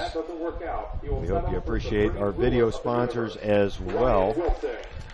Adams Memorial, nice one to play there. She's being escorted by Lisa and Neil Warden. And Noah, what are you looking for out of these two teams? I really think the Knights are going to concentrate more on the run in the second half. I would expect the same thing. Really, Carson Ringer has been doing a fairly good job of trying to get outside, but also we're not doing that bad trying to get to the inside tonight. That's kind of been something that Carson's trying to work. He's been trying to work on for the past few weeks, and he's been doing a pretty good job tonight. And I would expect the same thing at Huntington North. Their passing game, it was fairly well. I mean, they got 108 yards out of it, but also at the beginning of the first half, you could not really stop their running game, and that's really what got them towards their end zone. Well, yeah, but for their 108 yards of offensive gain, they have been tackled for loss 8 times. Yep. Already in this one, so it's not been the juggernaut that you might think it'd be for as often as they're running it. We'll have to see what the. I agree with you. I think that there was a lot more passing in that first half than what I would have certainly expected. and it'll be interesting to see if it gets more conservative or even more aggressive in the second half. And I'm real interested to see if Carson Gerber starts the second half as the Norwell quarterback. And I would expect that he would. I talked to Coach Gerber about that briefly today, and he said really the main reason why they switched him and Garrison last week was just to switch the tone of the offense. They didn't really seem like they were, I guess, fired up, if you'd say that. So just to kind of change things up a little bit and kind of get them more excited, they put Garrison in there, and he really showed a lot of good things last week. So with how Carson improved on his passing and how much more confidence he got towards the end of the first half, I would say that they will probably keep him in. Well, he did connect on some passes. Of course, he had that big interception to end the first half. Yep. But he was throwing the ball a little bit more accurately on his last 3-4 passes, I would say. Mm-hmm. He was so strong on, I'd say probably his first 6 passes. He was 4, 5, 6 yards over his intended receiver as Huntington North has come back onto the field. Norwell should be joining him shortly. Tell you what, Noah, these senior nights really get stretched out. We'll appreciate the fans. We appreciate our sponsors, and we just ask that when you do see our sponsors that you let them know you heard them on wellscountyvoice.com. We know that they will appreciate it. We'll be right back after a couple of words from our sponsors. This is your moment. Explore the University of St. Francis. Known for our quality academic options and dedicated professors who practice in their fields, you will discover the perfect program to fit your interests and goals. Hands-on experience with internships, clinicals, and co-ops makes a USF education a great value and investment into your future. Apply now at sf.edu. We are seeking applicants for $15 million in scholarships this year. This is your moment. Believe. At First Bank of Bern, you can depend on us for checking accounts that fit your needs. We have free checking with no strings attached. Absolutely free checking with a free Visa debit card, free online banking, even mobile banking. Stop by or call any First Bank of Bern office. We'll help you find a checking account that is perfect for you. First Bank of Bern, employee-owned and conveniently located. Visit us online at firstbankofbern.com. Member FDIC, equal housing lender.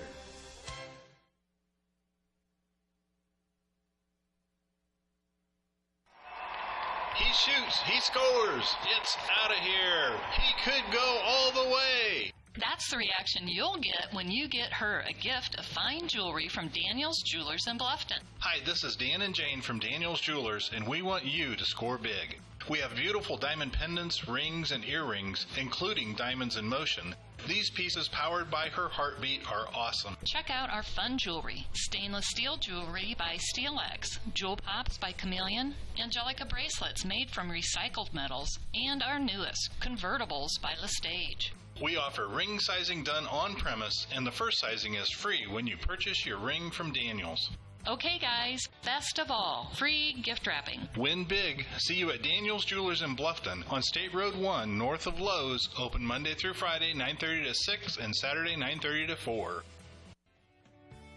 Hyundai Motors is celebrating 40 years of serving Wells County and the surrounding area with an outstanding selection of low-mileage cars, trucks, and SUVs that are in fantastic condition. And their ASE certified technicians in the service department offer oil changes, brakes, AC tune-ups, as well as a full line of replacement parts and tires, and are the best in customer satisfaction. Visit HyundaiMotors.com to browse their inventory of new and used vehicles. Well, welcome back to the courtyard. Both teams on the field and getting loose. Huntington will be kicking off to Norwell, and Norwell will have a bit of a breeze at their backs here to start the second half. They trail 7-0. That score, of course, was at the 6:40 mark of the second quarter on a 58-yard pass from Long to Jack Doty. Jack Doty, a 5'8", 150-pound senior for the Vikings. As we mentioned, this is the first time these two teams have met, brought about by the new Northeast 8, which Belmont really in the driver's seat for the conference championship, Noah. Yeah, this has been a crazy year just having the new conference. Leo's done a great job coming out here and just showing what they have and what they want to do in this conference through football. It's been great to see Huntington North come out here to the Castle, and I'm expecting plenty more years of great football action between all of these conference teams. Yeah, but Belmont really a surprise, I think, to lead the conference from the beginning of the year. New Haven, I think, was a favorite. Leo, highly thought of. And Belmont has knocked off both those teams. Their big test is going to be next week at East Noble. Yeah, it really will be. And at the beginning of the season, like you were saying, nobody was worrying about Belmont. Right. I mean, it was just, they were thinking it was just going to be an average Belmont team. They would do decent, but they wouldn't do anything really spectacular. Right. But they have done a great job knocking off Leo, knocking off New Haven. Yeah, that's right. And like you said, East Noble, we'll really see what they've got, because East Noble is a very good football team. So we'll just have to see what that outcome is going to be like next week. Well, Huntington North set to kick off. They're trying to go to 2-6 on the season. Norwell looking for their first win. They'll have the ball here to start the second half. Jaron Stoppenhagen back deep as Vinson puts his foot to it. And Stoppenhagen will play it on the bounce and had trouble picking it up. But now he's got some room to run. Gets around. He's only got one defender to beat. And he kept his feet in bounds to about the 47, 43-yard line of the Huntington North Vikings.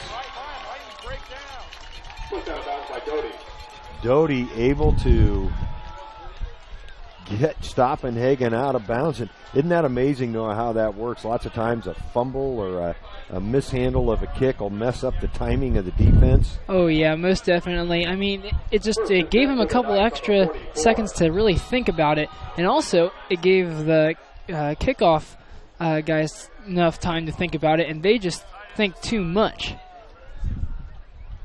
about where he was going to go and what he was going to do with that ball. Leidig on the carry. That was Levi Leidig on the carry for the Knights. Picked up maybe a yard. Carson Gerber, you're right. Good call, Noah. In there for the Knights at quarterback. Boy, Dexter Fowler just missed a 2-run home run for the Cubs. Still 1-0 after 5.5 in that game, if you're a baseball fan. So especially if you're a Cardinal or Cub fan. And there's plenty of those in this area. Gerber with the pitch. That's Ringer. Ringer with the head of steam. I believe that's... No, that was Leidig again on the carry. Leidig 32, Ringer 23. And a pickup of about 4 this time for the freshman. That'll make it 3rd and... They're calling it 6 on the scoreboard, so pickup of about 3. That's 4 yards on this drive so far for Leidig. He's lined up in the backfield 2-back set behind Gerber, who's under center. Fakes the handoff this time to Leidig. Gerber rolling left, and the pass was incomplete. Tried to get it to Rinkenberger. He was really trying to force it in there between the two defenders, and really he shouldn't have thrown that ball because he was very well covered. He was. He threw it hard, but Rinkenberger not able to gather it in. It'll bring up another punting opportunity for Hunter Engel. He's already kicked it 4 times tonight with a 28-yard average. It's a fake kick and a flag on the play. It's probably going to be motion on the Knights. Ringer took the snap. And it is motion on the Knights. So That'll move them back. Call it a false start. Make it 4th and 11, and I'm guessing that Hunter Engel will probably kick it this time. Yeah, you can't run a fake now. Ringer took that direct snap. They sniffed it out pretty quickly, though. Low snap. Engel with a low kick, and it's going to take a favorable bounce and, just crawl into the end zone.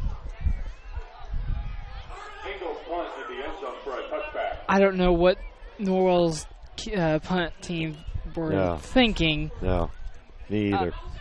Oh, my gosh. That was really a blown opportunity for the Knights. Right down there inside the 5 were Avery Taylor and Wilson, and the ball just creeped into the end zone. They had an opportunity to stop it inside the 5. Instead, the Vikings will take over from their own 20. 10-19 left here in the third quarter. And that's number 4 now under center, Dakota Johnson, for the Vikings, the third quarterback they've used tonight. And he's back to, no, he handed off. And Norwell took it away. Who was it that took it away from the runner there, Noah? I have no idea. That is 63? 53. It was Colin Schwartz. And Colin Schwartz just took the ball away from the runner. That's a huge play on the fumble recovery. Norwell will take over on the Huntington's 13-yard line. Wow, what a play by Colin Schwartz. He just wrestled the ball away from him. Gerber right up the middle on the snap was kind of botched there, but he picked up a couple of yards. Wow. That's one for the books. Great play by Schwartz. I guess you could say that Schwartz really wanted that football. Yes, he did. That'll make it on the carry now. That'll make it 2nd and 7 for the Knights. All spotted just outside the 10-yard line. So another opportunity for the Knights here in the red zone. Norwell's just got to be converting these points. You got so many opportunities. You got to take one. That's Leidig on the carry, and he's going to be stacked up for no gain, maybe even a little bit of a loss. Give him about a half-yard gain. So the ball right at the, well, they did. They spotted it inside the 10, about the 9-yard line. Scoreboard didn't change, though. Still 3rd and 7. It's, well, from where they spotted it, no, it's got to be 3rd and 6. Yep. So the Knights have to get to the 4, roughly, for a first down. It's 3rd down. And the handoff to Leidig. Leidig wrapped up in the backfield, but he plowed forward for a gain. The tackle was by number 33. 35, Austin Sills. So what do you do, Greg? Do you go for the points, or do you try to get a touchdown? Oh, you got to try to punch it in here, I think. Norwell's kicker is not even warming up, so. They were warming up during halftime, and actually they are going to put in a kicker. Yeah, they are. That's going to be Preston Schischler. That'll be Christian Bahada holding for him. 8:09 mark. Norwell trying to get on the board with a field goal here. Kick is up, and it's good. There you go, and Schischler puts Norwell on the board. That makes it 7-3. That was from, what was that, about a 25-yarder? Yeah. Let's see, they were on the 7-yard line. So, yep, he kicked it from about the 14. So about a 24-yard field goal for Schischler.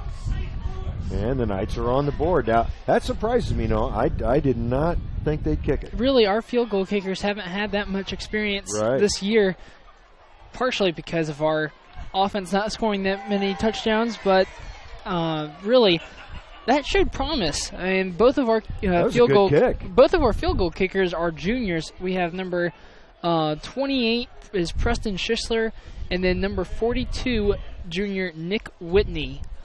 Yeah, and Schisler, plenty of foot for that kick. The score was at the 8:03 mark of the third quarter. Changed the scoreboard, the Subway scoreboard there. Forgot to change it from halftime. So we are in the third quarter.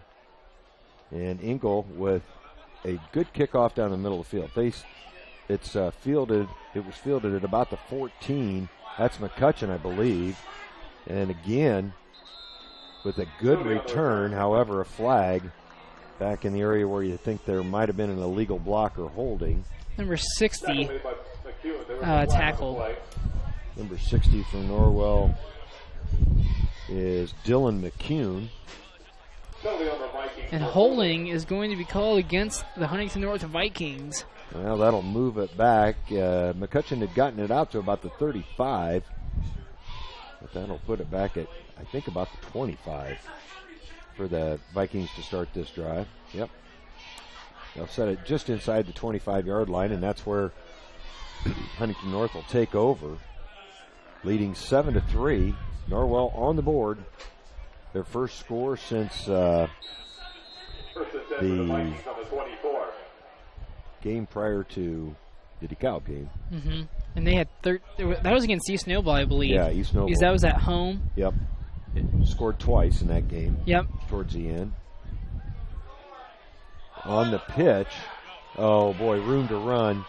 And that's Thompson, I believe, heading down the left sideline. No, it's Doty. Jack Doty. That was a much-needed run for the Vikings. Doty piling up the yards. He scored the lone Huntington North touchdown on the 58-yard reception in the first half. There's a pass into the flat, and almost picked off. Stoppenhagen got his hands on it. Ringer got his hands on it, and it falls incomplete. Broken up by Stoppenhagen. It'll bring up 3rd and 3. Dakota Johnson on the pass attempt. He's the third quarterback Huntington North's used tonight, still in there. Johnson, a 6-foot, 185-pound senior. Looks to the sideline for the play. That wind is picking up a little bit up there, isn't it, Noah? Yeah, it is. It's nice and toasty down here in the press box. Oh, yeah, I bet it is. Thanks, Greg. A handoff from Johnson to Thompson. Thompson dropped at the line of scrimmage. In fact, they might have knocked him back a yard or so. Stopped by Blackwell and Eichler. Curtis Blackwell, Trevor Eichler in on the tackle. That'll make it 4th and a long, 4 yards for the Vikings. 4th and 3 on the 26. Johnson. This is a big play for the Norwell defense with 6.5 minutes left in the quarter. Yeah, you can't let them get any more opportunities to really score, at least in this quarter. You got to limit those opportunities as much as possible. Johnson back to pass on a fade route, and it's picked off by Jaron Stoppenhagen. Stoppenhagen is going to be tackled at the 21, and the second pick of the day, this one by Jaron Stoppenhagen, will turn it over to the Knights. Boy, that pass was severely underthrown. Yeah, McCutcheon looked like he was saying a few words back to Jaron Stoppenhagen. He was trying to rip it away from him. Yeah, he was trying to rip it away from him quite a bit. But Jaron Stoppenhagen was doing a great job of just holding on to that football. Yeah, he did. He really covered it up well because McCutcheon is a strong young man. McCutcheon listed at 6'2", 180. And the Knights will take over from their 21-yard line. Gerber pass into the flat, and it was not successful. The target was Avery Taylor, and just not a real accurate pass.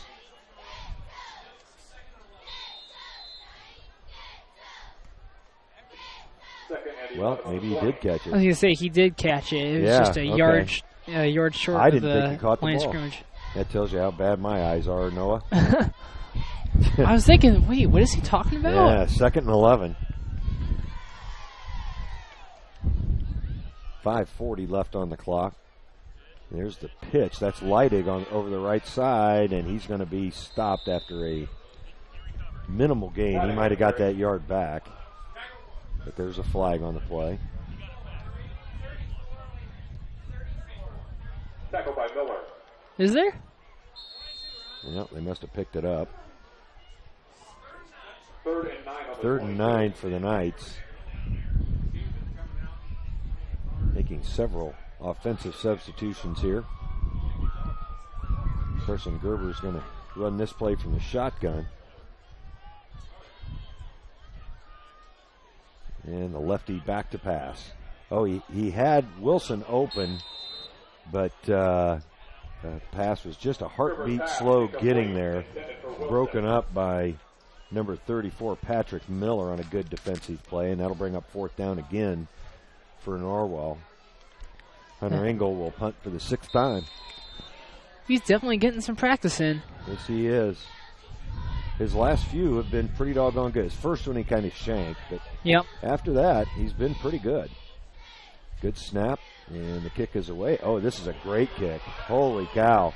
He drilled that one, and it's going to take a huge Norwell bounce inside all the way down to the 16-yard line. That ball was kicked from the 21, and it was a perfect spiral. I have absolutely no idea what the Huntington North punt returner was thinking when he let that drop over his head. I mean, that was a great bounce. Well, that's because of the way he kicked it. He had it in a spiral 62-yard punt for Hunter Engel. Wow, that was a beauty. That brings back memories of the Matt Kinzer days. In the Briar Bollinger days.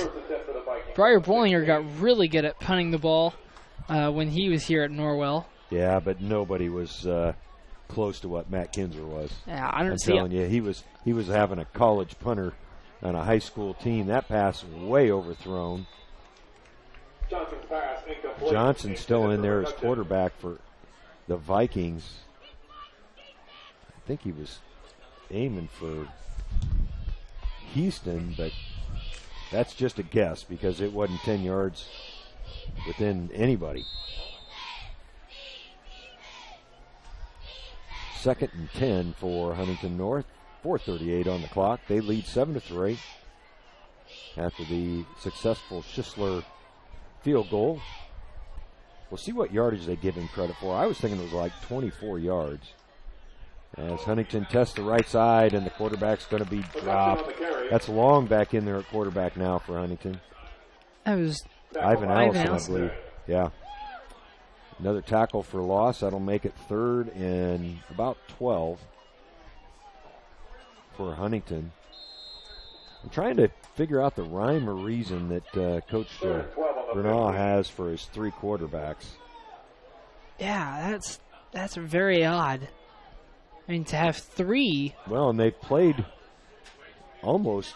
I mean, Long was in there for a long time. He's back in there now.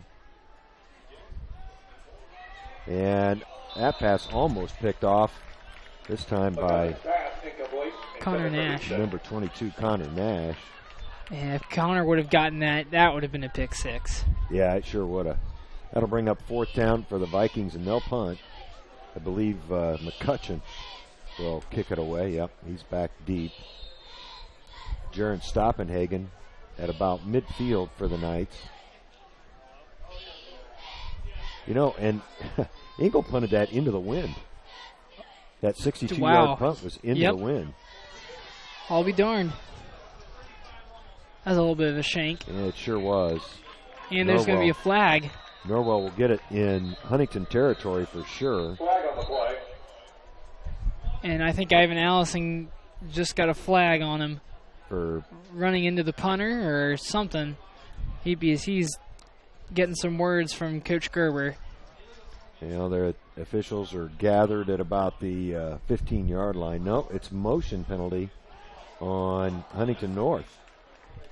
So I'm guessing Norwell will make them kick it again. Oh, an illegal formation by the Vikings. Huh. That's definitely good news. Yeah, he's going to have to kick it again. I got to believe Norwell's going to try to get some pressure on the kicker here. But you're right. You got to be careful to not run into the kicker or hit the kicker. Not do anything stupid, really. Right. I mean, we're getting really good field positioning out of this. So hopefully... Will be declined by the 9. Yeah, Norwell's just going to okay. decline it. They'll take over at about the 38-yard line. Yeah, see, that makes a whole lot more sense to me. Yeah, I mean, he shanked that punt. I mean, you can't...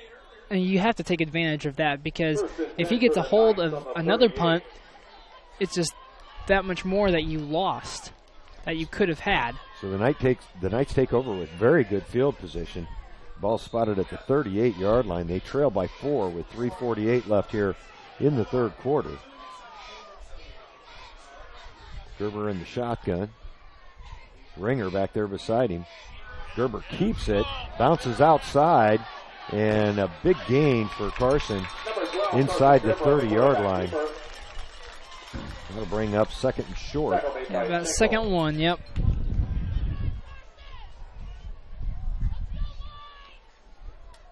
I thought Carson Ringer had the ball. Second and 1 on the 29.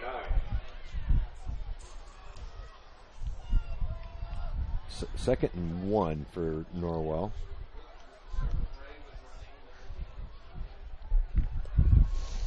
.312 left. Norwell trails by 4. This is a big possession for the Knights. Really like to see him punch one in the end zone here. The mix of plays has been a little bit different as Gerber keeps it again. He's got the first down and more down to about the 21-yard line. So a couple successful quarterback keepers here for the Knights. And you didn't see much of that in the first half. No, not at all. Tackle made by Miller and Gardner. Ball actually spotted at the 22. Norwell trying to take advantage of very favorable field position here. I think one of the things that Carson Gerber really needs to work on is just pitching those sweeps out to Carson Ringer because it's looked kind of uncomfortable for him. They've been fairly high, and Carson's kind of had to work to go up and get those. Gerber goes left, and he's going to keep it. I thought he was going to stop and pass, and a flag's going to be thrown. That's going to be a holding penalty or tripping penalty on Carson Ringer. Yep. That was pretty. Even I could see that one, Noah. Yep, I saw that one too. Working the camera, commentating, and watching that happen, by the way. Yeah, that's called a holding penalty. And that's going to back it up for the Knights. The flag was thrown right at about the line of scrimmage. Ball will be spotted at the 32, so it'll be 1st and 20 for Norwell. Yeah, and that one hurts, really. They had a lot of momentum going into that, and then you get a penalty, and it backs you up 10 yards. Yeah. But the good thing is it's still first down. So you've got just that, all those chances to get that first down and move the football back up the field. Right, and this is definitely 4-down territory for the Knights. Gerber back to pass. Looks over the middle and right through the hands of Colt Rinkenberger.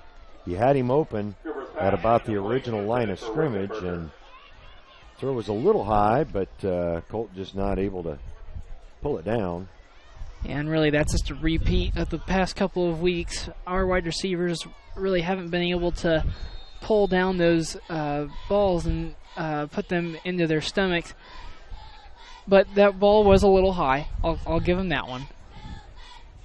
2:22 left on the clock. 2nd and 20 for the Knights.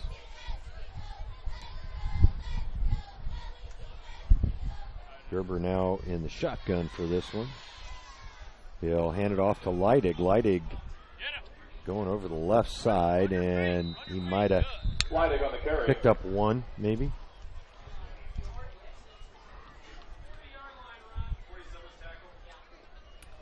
It'll bring up 3rd and a long 19 yards.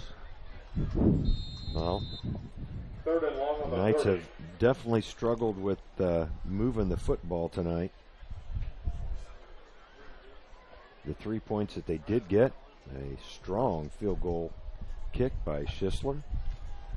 Yeah, really, the Knights offense, I'm not sure if they've had a good third down conversion or not. Just in the pressure situations, they haven't done a very good job.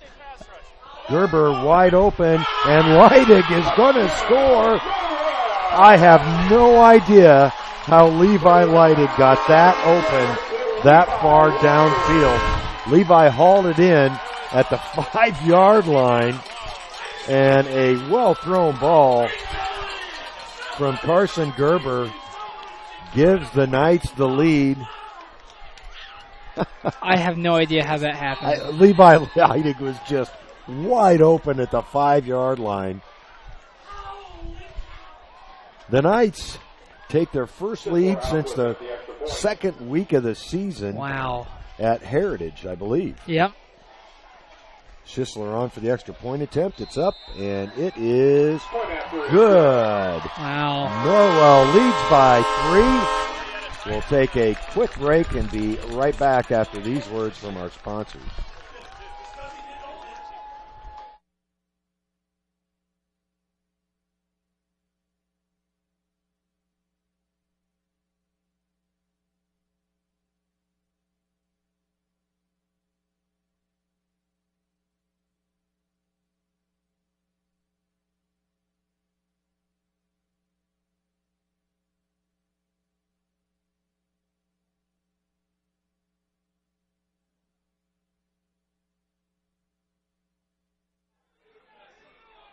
That touchdown pass from Carson Gerber to Levi Leidig at the 1:29 mark here in the third quarter. Boy, what a big play, Noah. Wow, that was huge. And that really boosts Norwell's confidence, too, on the offensive side. And that's something that they have needed for a long time. Norwell trying to win their first game of the season here on senior night. Boy, that'd be a big win for this squad, a big confidence booster. Hunter Engel on for the kickoff. And he gets a good foot into it. It's going to be fielded at about the 10-yard line. That's McCutcheon, I believe, running up the right side and out about. Actually, it wasn't. It was Doty. Doty on the return. On the return. By Brody Myers. Brody Myers pushed him out of bounds. And the Vikings will take over at about the 30-yard line. 31 maybe. Again, another good return by McCutcheon. Yeah, and really, Huntington North has had some fairly well returns on the punt return and on the kickoff return. Well, McCutcheon's had the majority of those returns and done a great job. Yep. Now, Norwell's defense really needs a step up here after that score. Yeah, they do. Need a hold. Johnson back in there at quarterback on the swing pass out to Doty. And Doty, I think, got enough for the first down. Tackled by Stoppenhagen. Yep, they'll move the chains. First and 10 for the Vikings on the 42. And Huntington North will take over. You talked about third down conversions, Noah, and Norwell struggle with that. You were right. In the first half, they were 0 for 6. Yep. Huntington not much better at 2 of 8 in that first half. Yeah, Hunter Engel, he kicked a lot of punts. A little screen pass intended for Thompson. I don't think Thompson knew it was coming because that was not a horrible pass. Oh, that was a fairly good pass. If he would have looked over his right shoulder, that would have been right there in his hands, and he would have been up there for a good 10-yard gain, possibly. Oh, yeah, there was. He definitely had some room to run. Under a minute to go here in this third quarter. 2nd and 10 for the Vikings. As Johnson, they just switch quarterbacks about every third play, it seems like. Yeah, I don't get. Long started the game. There's a quick out pass in the flat to Zach Heel.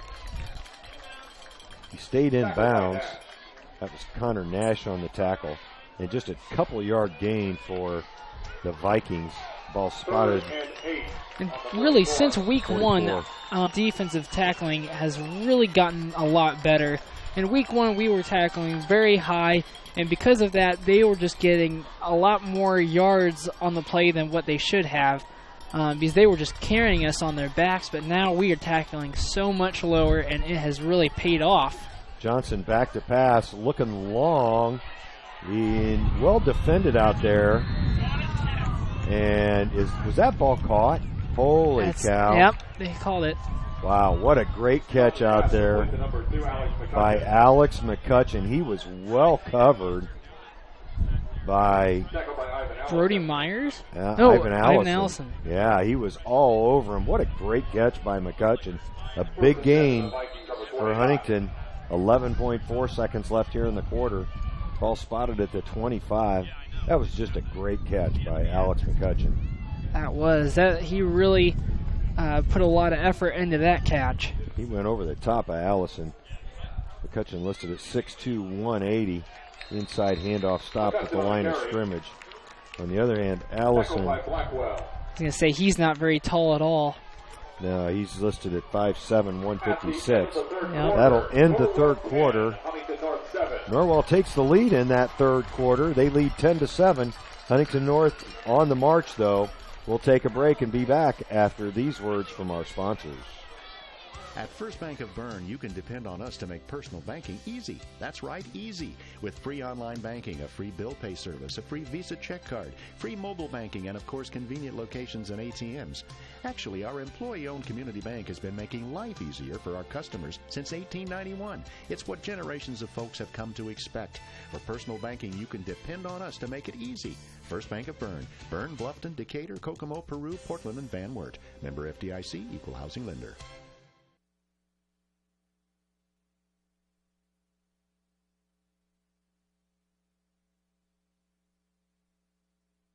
Two hits, and they're going to their bullpen. A little surprised by that. Johnson with a long, deep throw, trying to find Heaston, and he's able to haul it down. Wow, what a catch by Heaston for the touchdown. I believe that was Connor Nash trying to defend him. Connor Nash didn't really try to jump for that ball, or I don't know. He wasn't really sure that it was coming at him or something. Heaston, again, a much taller offensive player. Heaston listed at 6'5", Nash listed at 5'10", and another great catch by a Huntington North receiver. This kick is good, and Huntington, just like that, retakes the lead at the 11:53 mark. They now lead 14-10, and taking a shot at the end zone right out of the quarter break there, Noah. Big play for the Vikings. Yeah, wow. I mean, man, they have definitely shifted the control of this ball game over to them again. Norwell, their offense, like their defense, they need to step up once again. They're down 4. A field goal definitely won't get it. They got to move the ball. Really, I think with their running. I mean, their running has really been fairly well this game. Yeah, Norwell's done a pretty good job on the run game, but the defensive backfield a little bit soft here in this second half. A couple big pass plays. That last one, connection from Johnson to Heaston in the end zone, as the team a little confused on who was going which direction. Jaron Stoppenhagen will be deep for the Knights. On the correct side of the field. Yeah. Vincent will be kicking off for the Vikings. Boy, it's game back and forth. Still a lot of time left here. That play only took 7 seconds. Yeah, 11:53. There is plenty of time for Norwell to score. Stoppenhagen will field it about the 12. Running up the left side and runs into his blocker. However, stays on his feet and gets all the way out to the 44-yard line. Nice return by Jaron Stoppenhagen. Tackle by Miller. Miller on the tackle for Huntington North.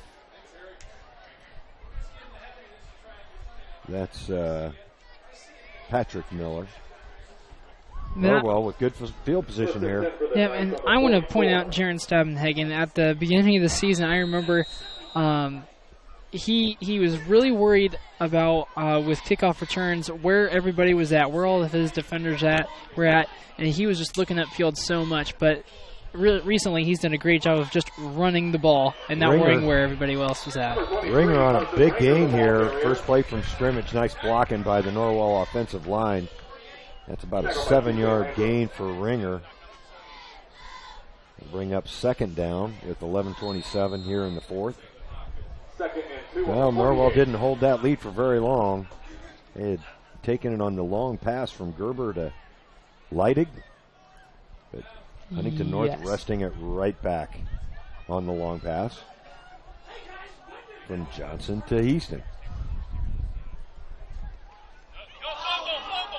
Ball's on the ground, but I think it was recovered by Huntington North. We'll have to see as they unpile the scrum.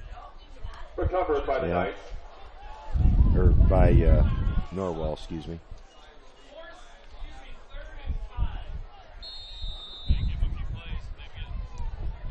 Third and 5 on the 49. So third down. Norwell really needs this first down. Yeah, they really do. 5 yards to get it. 10:38 left in the game. This is a huge play right here.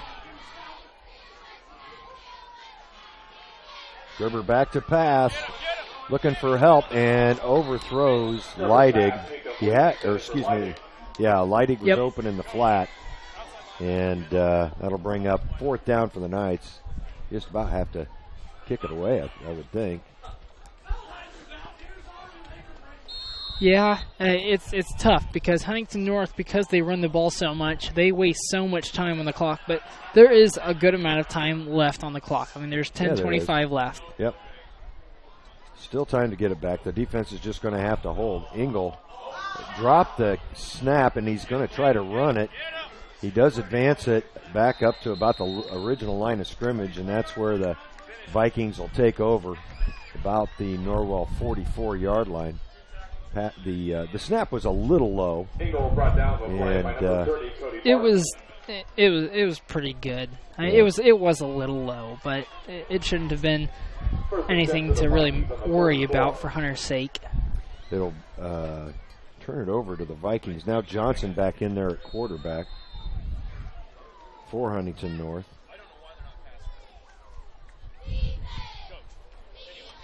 Johnson looking over to the sideline as the play clock runs down. Game clock not moving yet on the change of possession. 10:20 on that game clock. Johnson out to the flat, and a nice move by number 8, Jack Heel.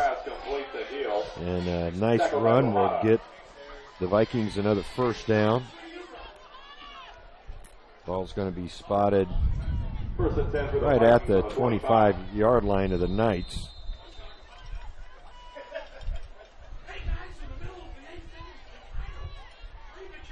Johnson waiting on his play instructions. Heel split wide right for the Vikings. He looks left instead, finds an open receiver in the flat, and breaking tackles down to the 5-yard line is McCutcheon. Huntington North is threatening the score once again. And it's been on the passing game. That's been what's working for them here in the second half. They had 108 yards passing in the first half.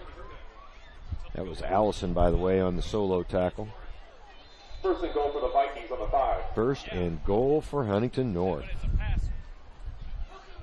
Threatening to score their second touchdown here in the second half. They had one in the first half. Led at halftime 7-0. Johnson keeps it, runs over the right side. Might have gained a yard. Johnson on the quarterback keeper. Tackled by Allison.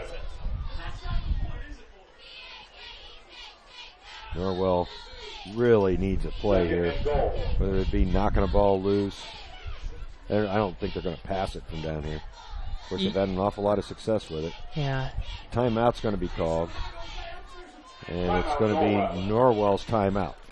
We'll take it along with Coach Miller as he tries to devise a play to get that ball back. We'll be back after these words from our sponsors. Bluffton Plumbing, Heating, and Electric strives to be your total service provider. Their licensed technicians can handle all of your electrical, plumbing, heating, and cooling needs, and now offers duct cleaning. No job is too small or too large for their service professionals. From electrical repairs, water heater replacements, sewer and drain cleaning, well repair, and remodel jobs. Bluffton Plumbing, Heating, and Electric, located behind Lowe's on Commerce Drive in Bluffton, 888-824-3332. That's 824-3332.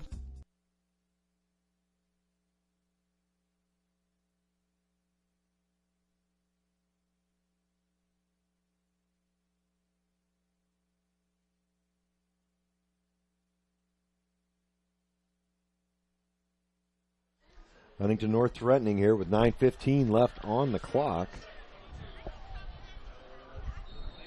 Adams Woodcrest, another one of our video sponsors. We appreciate them. Johnson keeps it, and I think he punched it in. There's the signal from the official. And Huntington North with a quick score makes it a 10-point lead for Huntington North.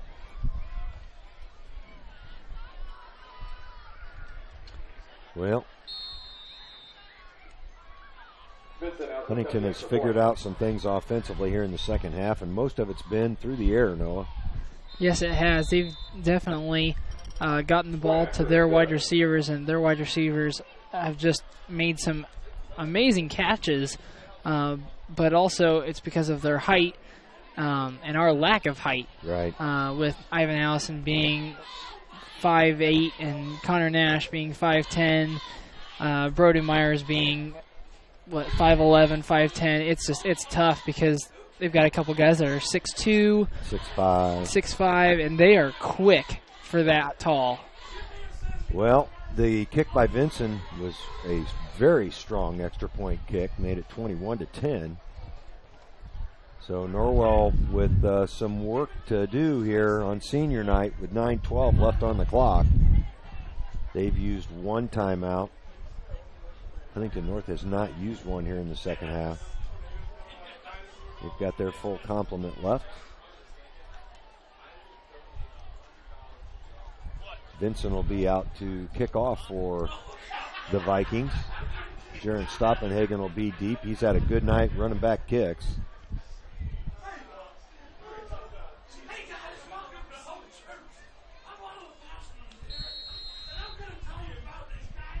Vinson and Stoppenhagen will have another chance here as he fields at about the 16. Cuts upfield. He's got room to run. Works down the left sideline, one between him, and Doty will catch him from behind at the Huntington North 35-yard line. Another great return by Jaron Stoppenhagen. He's certainly done his job tonight, Noah. Yeah, I mean, just like I said earlier, I mean, over the course of this season, he has just done a great job.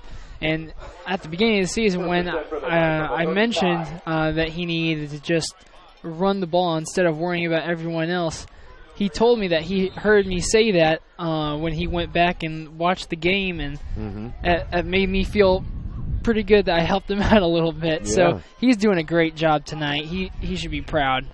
Gerber under center. I'll be interested to see what his total return yards are. Wilson looking to throw it on the reverse. He's got a man open. Oh. And Avery Taylor had the ball at about the 20-yard line. Couldn't hang on. It'll be an incomplete pass on the trick play. Great idea by Coach Miller. We haven't seen that play all year long, and the way that they executed that play, that was pretty good. Just weren't able to pull it in. It was a well-thrown ball as well. Hit Taylor right in the chest. Gerber steps up away from the rush, trying to get back to the line of scrimmage. He might have gained a couple of yards. Yeah, he gained about 2 yards there. The tackle was made by Andrew Schenkel. Cardinals now lead the Cubs 2-0 off of a solo home run. Yeah, I saw it. Tommy, nobody knows who you are, fam, hit it out. I'll tell you, they bring these kids up, and they just excel. Fam, Gritchick, Piscotti. Well, before this year, nobody knew who Chris Bryant was. Oh, that's not true at all. As Carson Gerber goes right. Big gain for Carson. He was the number 2 draft pick in the 2013 draft. So he's been, and a fumble at the end of the play. And a couple players are down. Yeah. At about the 25-yard line. Can't tell who. I think that might be Carson. One. We'll take a break and figure it all out for you. Here is we'll let you know what's going on. We'll be right back. The Norwell Knights turn it over at the 8:01 mark of the fourth quarter. We'll be back. Hi, this is Dale from the Voice Enterprises. For countless years, I struggled with back pain, and more often than not, the doctors would just prescribe pain meds, which would just dull the pain. It wasn't until I was referred to Indiana Physical Therapy that I truly experienced pain relief. The professionals at IPT showed me the correct exercises and stretches for my problems, and my back pain began to fade away, and as a result, my entire body began to feel better. Indiana Physical Therapy's highly trained professionals treat all types of injuries and ailments and accept all insurance. For more information on IPT or to schedule an appointment, call 824-0522 or visit indianapt.com. T.W. Fable, a modern American restaurant, is located inside the clubhouse at Timber Ridge Golf Course at 2330 East, 250 North in Bluffton. You can enjoy a fine dining experience Tuesday through Thursday, 5 to 9, Friday and Saturday, 5 to 10. Kitchen closes 1/2 hour prior to lounge. If you're looking for a great spot to have lunch, visit 250 Grill to enjoy some sandwiches, wraps, salads, and appetizers. T.W. Fable Restaurant, 2330 East, 250 North at Timber Ridge Golf Course. Reservations recommended by calling 260-353-1360. Yeah, Carson Gerber being helped off the field, not putting any weight on that right foot. Yeah, he is putting 0 weight on that, but he's on the sideline. He was trying to, but it's really hurting him. Yeah, something below the knee, I believe. I think it's probably his ankle. Yeah. As Huntington North takes over. At first I thought it was going to be a concussion because he was just kind of at the bottom there for a little while, but then I kind of realized that he was away from the play a little bit. Yeah. He might have just tweaked his ankle. Yeah, and he had first down yardage, too, on that play, unfortunately for the Knights. Let's see, Johnson back in there at quarterback. The inside handoff, I think that might have been Thompson. No, it was number 29. McQuinn, the ball carrier. Logan McQuinn on the carry. Tackled by Bailey Wright. Bailey Wright on the tackle makes it 2nd and 10 for Huntington North.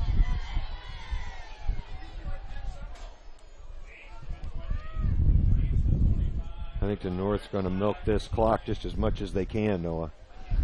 Yeah, they don't want Norwell to have any more opportunities. Well, and Norwell was on the march there on that last drive. Beats on the carry. Beats on the carry that time. Ivan Allison brought him down. Ivan Allison again having a good night defensively. Him, Trevor Wilson, and Bailey Wright. Trevor Eichler. I'm sorry. I don't know why I said Trevor Wilson. That's Holy cow. It's all right. Great night for senior night. Just those 3 seniors doing a great job on defense. Yeah, they really have. But Huntington with just a little bit more offense. There's a big gain right up the middle. Bryant beats the ball carrier. This time, that was Beats. Jaron Stoppenhagen finally brought him down at the Huntington North 47. 6:41 left on the clock. Norwell with a couple of timeouts left. Huntington North has all theirs.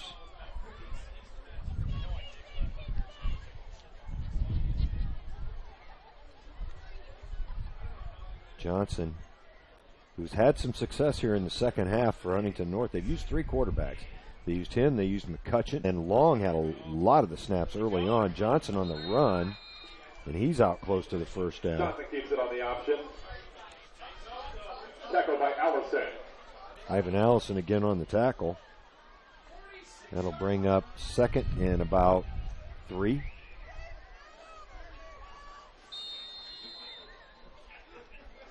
Time starting to run out on the Knights here a little bit. They trail by 11. Take 2 touchdowns to get that back.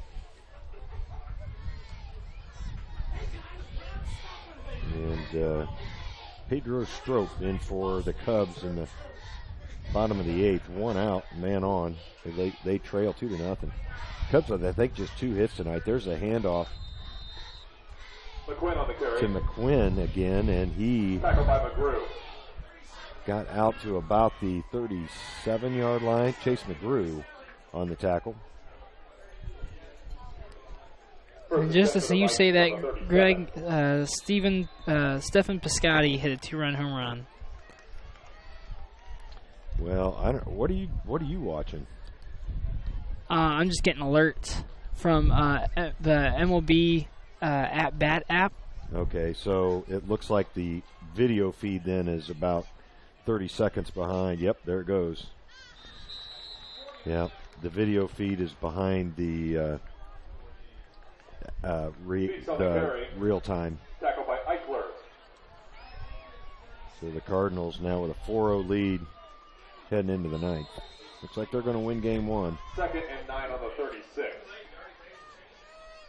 2nd and 9 now for the Vikings. We'll get back to the football game. Sorry about that, football fans. Johnson letting that play clock run all the way down. It's down to 6 on the snap. He hands it off to Beeks again over the left side. Cut off pretty well over there. Or excuse me, McQuinn on that carry.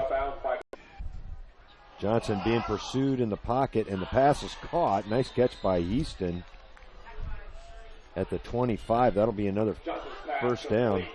Actually, that wasn't Easton on the reception. That was number 29, Logan McQuinn. Nice catch by McQuinn. Really had to stretch out for that. Tackled by Allison. 1st and 10 on the 25. And that pass just keeps the clock going. Yeah, Ivan Allison on the tackle.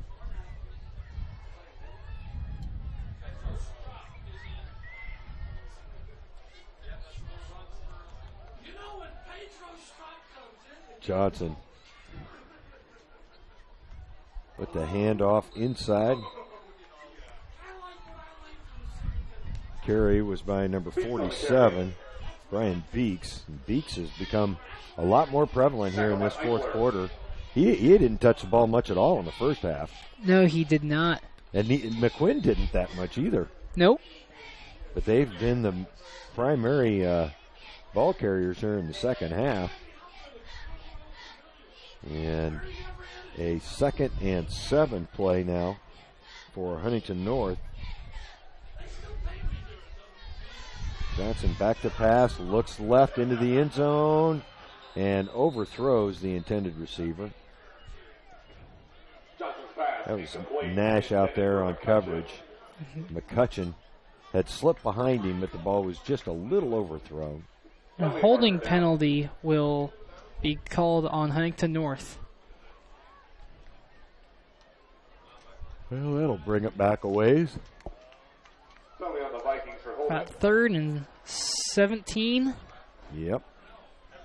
They'll move it back to, well, it's from the spot of infraction. Oh, so yeah, that's right. It'll be 3rd and 20. Mm-hmm. Yeah, that was a pretty well thrown ball by Johnson. It was just a little long. Yep, just a little too well thrown. Yeah, they would have brought it back anyway, of course. Yep.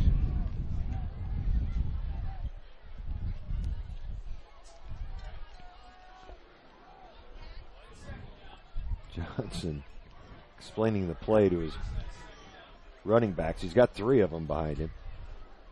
He'll throw a little screenplay instead over the middle, and it's hauled in by number 30.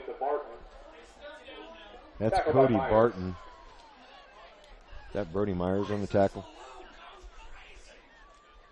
I believe. Anyway. 3rd and long on the 29.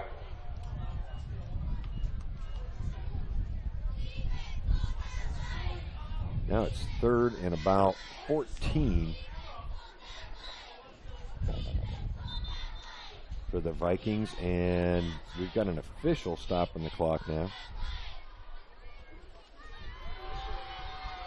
as he comes over and talks to one of the coaches on the Coach Gerber Norwell sideline, explaining something.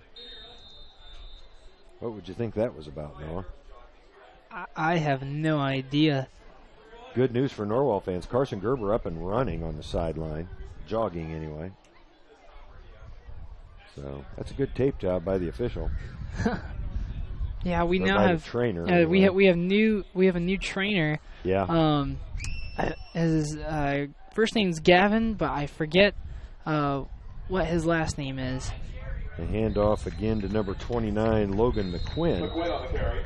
Gets back to 3 yards from the original line of scrimmage. That'll make it 4th and about 13, and Norwell will take another timeout. So with that timeout, we'll take it along with Coach Miller and be back for the last 2:51 of this one after these words from our sponsors. The Big Philly Cheesesteak. Every meat lover's dream. With lots of steak smothered in melted cheese, it's easy to see why this classic is the taste that Philly is so proud of. Subway melts loaded up with your favorite fresh fixins and lots of ooey-gooey melty cheese. They're the ultimate in flavor. For a limited time only, try the chicken cordon bleu or the chicken marinara melt. It's melted goodness made irresistible. Subway of Bluffton. Eat fresh with 2 locations to serve you on North Main and inside Walmart.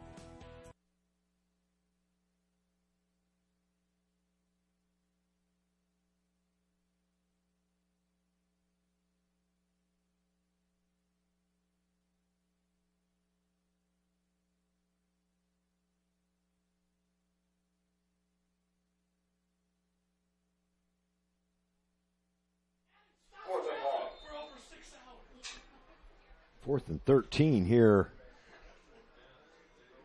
for the Vikings.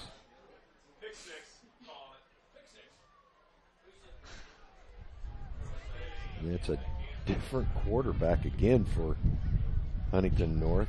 It's McCutcheon. Well, you almost knew he was going to run it because he sure can't throw it. He gets the first down inside the 10. It'll be 1st and goal for the Vikings. And boy, if you're Norwell, you had to know he was going to run that football. Yeah, but every single time he does come in to be the quarterback, he runs it. Well, he's only been in a half a dozen times. I think he might have tried to throw the ball once, and it wasn't pretty. But it's 1st and goal now for the Vikings from inside the 10-yard, just inside the 10-yard line. So they're threatening to really put this one away with under 2.5 minutes left. Norwell with just 1 timeout left. Johnson will hand off inside. A good strong run. Another flag back where you would expect to see a holding call. Flag on the play. It was Beeks on the carry. And it is a holding call on the Huntington North Vikings. So that'll back them up.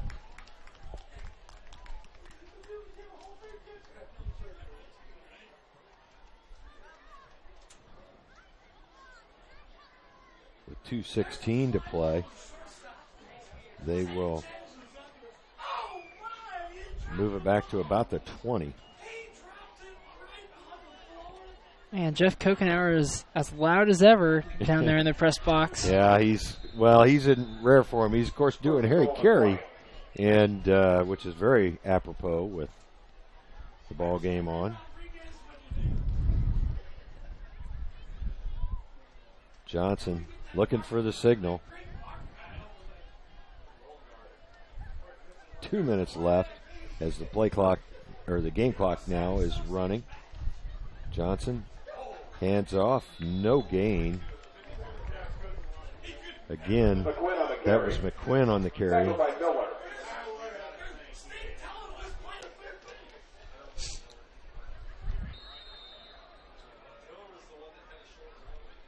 Minute and a half left, and it's 2nd and goal from the 20 after that holding penalty. Johnson milking this play clock. It's down under 10. That's what you'd expect, leading by 11 here on Norwell Senior Night. The handoff this time to 24 Thompson. Thompson able to gain a couple of yards. Tackle made by Allison. Ivan Allison, who's been extremely active here in the second half with another tackle. Clock now under a minute to go. Huntington certainly would take another score if they can get it, but they're mostly concerned about running as much time off of that clock as they can as they snap it with 2 seconds. With the carry 47 is Beeks. He gets it down to about the 5. Chase McGrew on the tackle. They're going to spot it at about the 7, it looks like. Yeah, but that's going to be the ball game. Yep. They will not have to run another play, and Huntington North will pick up their second win of the season. Norwell will remain winless as they lose their first ever meeting to the Vikings 21-10 here at the Courtyard. As the final horn sounds, the clock hits double zeros. Once again, your final Huntington North 21, Norwell 10. We'll take a break and be back with your final stats and other information after these words from our sponsors. The new Kaler Nickel Foundation Family YMCA, 550 West Dustman Road in Bluffton, is now open and invites you to stop by and take a tour of the new facility. When you join the Y, you're not just a member of a facility, you're part of a community, surrounded by friends as well as caring and knowledgeable staff. Here are just a few of the benefits of joining the Y. Professionally trained staff support, the opportunity to bring guests, plus various youth programs. You don't want to miss out on all your local YMCA has to offer. To learn more, visit fwymca.org. At Warren Pharmacy, we offer local delivery, accept hundreds of prescription insurance plans, offer special ordering for hard-to-find items, have home health care and convalescent supplies, stock Nature's Bounty, Windmill, and basic vitamins, and Nature's Sunshine nutritional products, along with many other services provided. Warren Pharmacy, 222 North Wayne Street in Warren. You can reach them toll-free at 800-895-7035. Warren Pharmacy, we're big enough to meet your needs, yet small enough to know your name.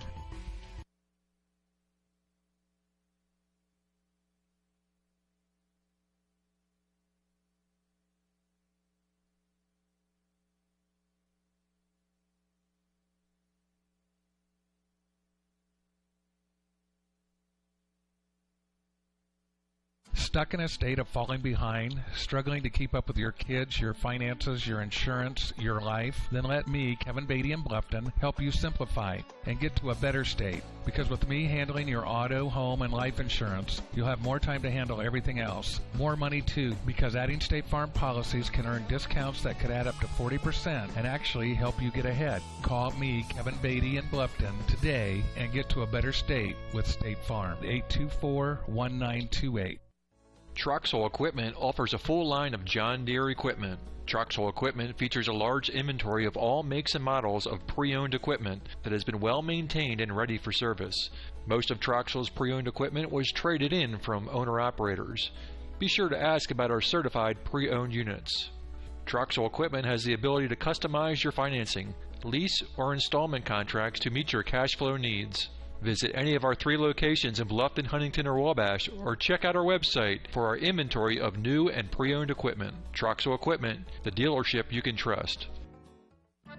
Pizza Hut is changing the way you think about pizza with their Flavor of Now menu. With over 2 billion combinations of new ingredients, crusts, and sauces, you can customize your pizza and take it where pizza has never gone before. But don't stress, all the old-time favorites are still available. At Pizza Hut, it's everything you've always loved about pizza and more. Order online now at pizzahut.com or download our mobile app. Pizza Hut Flavor of Now menu at your local Pizza Hut in Bluffton. Well, welcome back to the Courtyard, the final. Again, Huntington North 21, Your Norwell Knights 10. From a statistical standpoint, Huntington North kind of dominated, Noah. Yeah, most definitely. Norwell did not do very well statistically at all. It's really rough because they weren't able to move the football that well in the second half. Really, Huntington North defense just shut them down really while they were rushing the ball and passing the ball. We weren't able to really convert any of those third down conversions except for one in the entire game. 1 of 12. Yeah, 1 of 12. That's an awful statistic. But I'm sure we'll hear a lot more statistics here when you share them right now or whenever. Coach Miller on his way up, too. We'll spend a little bit of time with him. But a couple of them that you can see on your screen there. Norwell with 53 yards passing to Huntington North's 277 yards. On the ground, they were a lot more similar. Norwell with 79 on 29 carries. Huntington North with 90 yards on 43 carries. So the total offense, Huntington North with 367 yards to Norwell's 132. And, of course, the other thing we put on there was turnovers. Norwell with 3 tonight, 2 interceptions and a fumble. Yeah, and a fumble for the Knights. To Huntington North's 1 turnover. There was an interception, and that was in the first half. And we're joined now by head coach Jeff Miller. Jeff, thanks for coming up and spending a little time with us here in the post-game show. Boy, I thought you had that one there for a couple of minutes. That game came to a lot of individual plays. Yeah, it did. We had our guys in some spots to make some plays, and we failed to connect on a few. And Huntington North made some plays when they needed to. They had a couple jump ball passes that they went up and got, and made some third down conversions. And we had some opportunities tonight, and that's good to see. But we're still maybe having a fumble when we shouldn't. Maybe snapping the ball in the wrong count one time. We lost it down, and you get 3-4 downs to make a first down. You can't blow 1 or 2 of them. It makes it tough. But kids are still fighting hard. Yeah. And we got one next week, and we'll find out Sunday what the tournament looks like. And you never know. You get some good things happen, and maybe a roll will happen. Yeah. Well, it was good to see Carson Gerber back up on the sideline, able to look like he was moving pretty good on what appeared to be a sprained ankle. Yeah. Just twisted it a little bit. And okay. A little scary. Yeah. Those hurt. And there's nothing you can do about it, but we'll ice it. He should be ready to go. All right, good deal. But you saw some good Levi Leidig. I have no idea how he got that wide open for the touchdown, but did a great job. That's a 5-seam route we can run against coverage, and we thought we could get him. But, our luck's been we do something like that, and then we don't protect long enough to get the throw off. But everything worked out right there, and we got that throw, and he made a good catch. And, he's a freshman. Mm-hmm. Freshman playing varsity ball, and he's out there helping us out when he can, and he'll get some more chances next week. And we're going to keep battling. That's all you can do. Next week you still get to play another week, and then after that you lose, you're done. So we got to start figuring some more things out and make some plays. It seems to me, Jeff, that the defense has really made some gains, other than the big plays that they've given up a few times, a couple of those jump balls. But, boy, some outstanding individual performances, I thought, tonight on the defensive side of the ball. Allison, Eichler, Bailey Wright. Yeah, I think that first half we put our defense in about as much trouble as we could, and for the most part they scored on a ball that Jaron should have picked. I mean, he come over the middle, he made a great play on it. It just squeezed through his hands, and they ended up catching a touchdown. But for the most part, we put them in bad situations, and they kept us in the ball game. Now, offensively, we need to start taking some of those and get one of those 12-play, 8-minute drives and eat some clock, and we're just not able to do that right now. Yeah. Well, hopefully next week you wrap up at Columbia City. We'll be there with you. Hopefully this at least warmer weather holds a little bit. It's been a beautiful season so far. Oh, yeah, we've had great weather. I mean, you just never know in Indiana or around here, but we haven't had rain. Last year we had snow twice. Yeah, we had snow. and we want to play when it's cold, but, you got to play the sectional final to get into November when it's cold. And we've got a lot of wind now and then, but, funny things can happen. So we're going to stay at it. And we'll work hard next week, and we'll try to get back at it. Just 4 penalties tonight for 25 yards. It seems like we've cleaned up some things there. if you were to name just one or two things that you really thought we needed to clean up as we head into the postseason, what would they be? Yeah, I just think offensively we got to quit, blowing a play. Yeah, I knew we had a couple passes. Yeah, I mean, dropped. like I say, you're only getting yourself 2 chances to get a first down, or you're getting a holding penalty.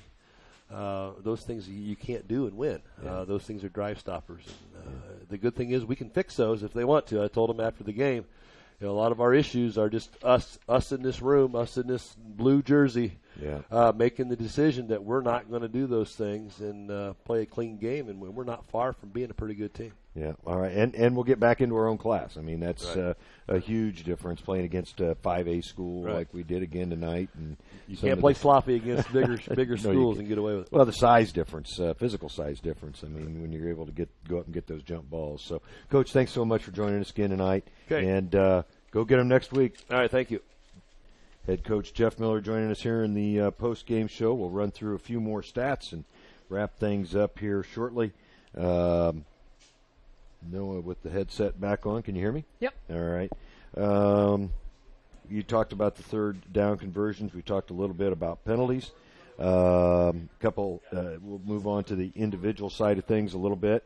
Brian Beeks led the way for Huntington North with 64 yards on 11 carries. Alex McCutcheon was next, 6 carries for 26 yards. From a passing standpoint, pretty well evenly split. Dakota Johnson actually ended up with 169 yards passing on 14 attempts and 9 completions.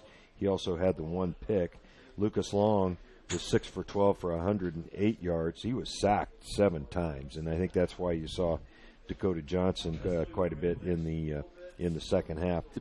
Rushing, Carson Gerber ended up with 43 yards on 11 carries. Carson Ringer, 34 yards on 9 carries. Levi Leidig, the freshman, we talked a little bit about him, 14 yards on 7 carries, and Bailey Wright had the 1 carry for a big first down, 2 yards. Carson Gerber was 5 of 17 with 2 picks, one of them a big one right at the end of the half. Total of 53 yards passing and 1 TD. That was to the freshman Levi Leidig for 30 yards. Receiving, Bray Wilson, a couple catches for 18 yards. Avery Taylor, a couple catches for 5. And Levi Leidig, 1 catch for 30 yards. Hunter Engel, big night. Punting, he punted 6 times for a 36.5-yard average. Of course, his long was 62 yards. As pretty a punt as I've seen all year. Yep. And Noah, you talked a little bit about Jaron Stoppenhagen on the kick returns. 4 returns for 142 yards. A nice night for that young man.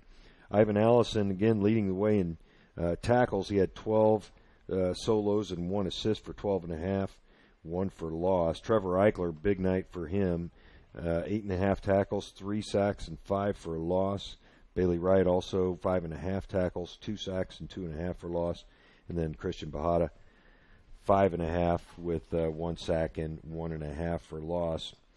Just to wrap up the scoring here and how it happened, Huntington North scored at the 6:40 mark of the second quarter. That was a 60-yard pass from Long to Doty. Norwell then got on the board midway through, about 1/3 of the way through the third quarter. Preston Schisler with a 23-yard field goal. There you go. Yep. At the 1:29 mark, then Leidig caught that 30-yard pass from Gerber to put the Knights ahead, their only lead of the night at 10-7. And then, of course, the Schisler kick for the extra point made it 10. Then Huntington came right back at the 11:53 mark, the first play of the second quarter. Garrett Heaston hauled in a jump ball from Johnson to make it 14-10 Huntington North, and then Johnson with a 2-yard run at the 9:12 mark of the fourth quarter for the end of the scoring. In your final, again, after the Vincent point after kick, 21-10 Huntington North. Noah, we've got a player of the game we need to name here. Who are you thinking? I'm not really sure. Defensive-wise, Ivan Allison, Trevor Eichler, and Bailey Wright, those 3 seniors did a great job. Hunter Engel, he did a great job punting the ball tonight. The first one was a little bit of a shank, but as many as times as he's kicked the ball tonight, he really did a fairly good job. I I'm not really sure. Really, the 3 defensive guys really stood out to me. Yeah, I thought they did a great job as well. I mean, Ivan Allison, 12.5 tackles. That's a great stat for him. And really, the past years, he hasn't done that well, but, man, he's definitely improved this year. Yeah, typically in the other sports we name all the seniors on senior night, but there's 18 of them in football, so we typically don't do that. Ivan Allison was our player of the game last week. I thought Trevor Eichler and Bailey Wright both had huge games on the defensive side. And with Bailey Wright being his first game back for quite a few weeks, he definitely made a great statement tonight. And you got to give Hunter Engel kudos for that 62-yard punt that he had, as well as the others, averaging almost 37 yards, and Carson Gerber throwing a touchdown pass. So a lot of guys that you could hand it out to tonight, but we've just got to pick one. Just one. That's the hard part. Out of those 5 guys, who are you thinking? Since Ivan Allison was the player of the game last week, I'm going to give it to Trevor Eichler. I'm okay with that. Trevor Eichler will be your New Holland Tri-County player of the game for the Knights tonight. On senior night, the Knights go down to the Huntington North Vikings 21-10. We'll be back at it next week at Columbia City. That'll be the end of the regular season, and we'll find out, I believe, next Saturday, maybe, or this Saturday. Sunday. Is it this Sunday? Sunday. This Sunday, yep, this Sunday. What the draw is for the tournament. And, of course, Knights back in 3A. Yep. So that'll be a little bit different experience for the Knights, as they've been in 4A the last couple of years. We really appreciate you joining us tonight. Once again, your final Huntington North 21, Norwell 10. For Noah Tobias, this is Greg Van Meter saying so long, everybody, and have a great evening. We hope you enjoyed this high school sports broadcast on the Voice Sports Network. Be sure to subscribe to our YouTube channel. The preceding production is property of Voice Enterprises, and all rights are reserved worldwide. Thank you for listening to this production of Voice Enterprises, taking media in a new direction.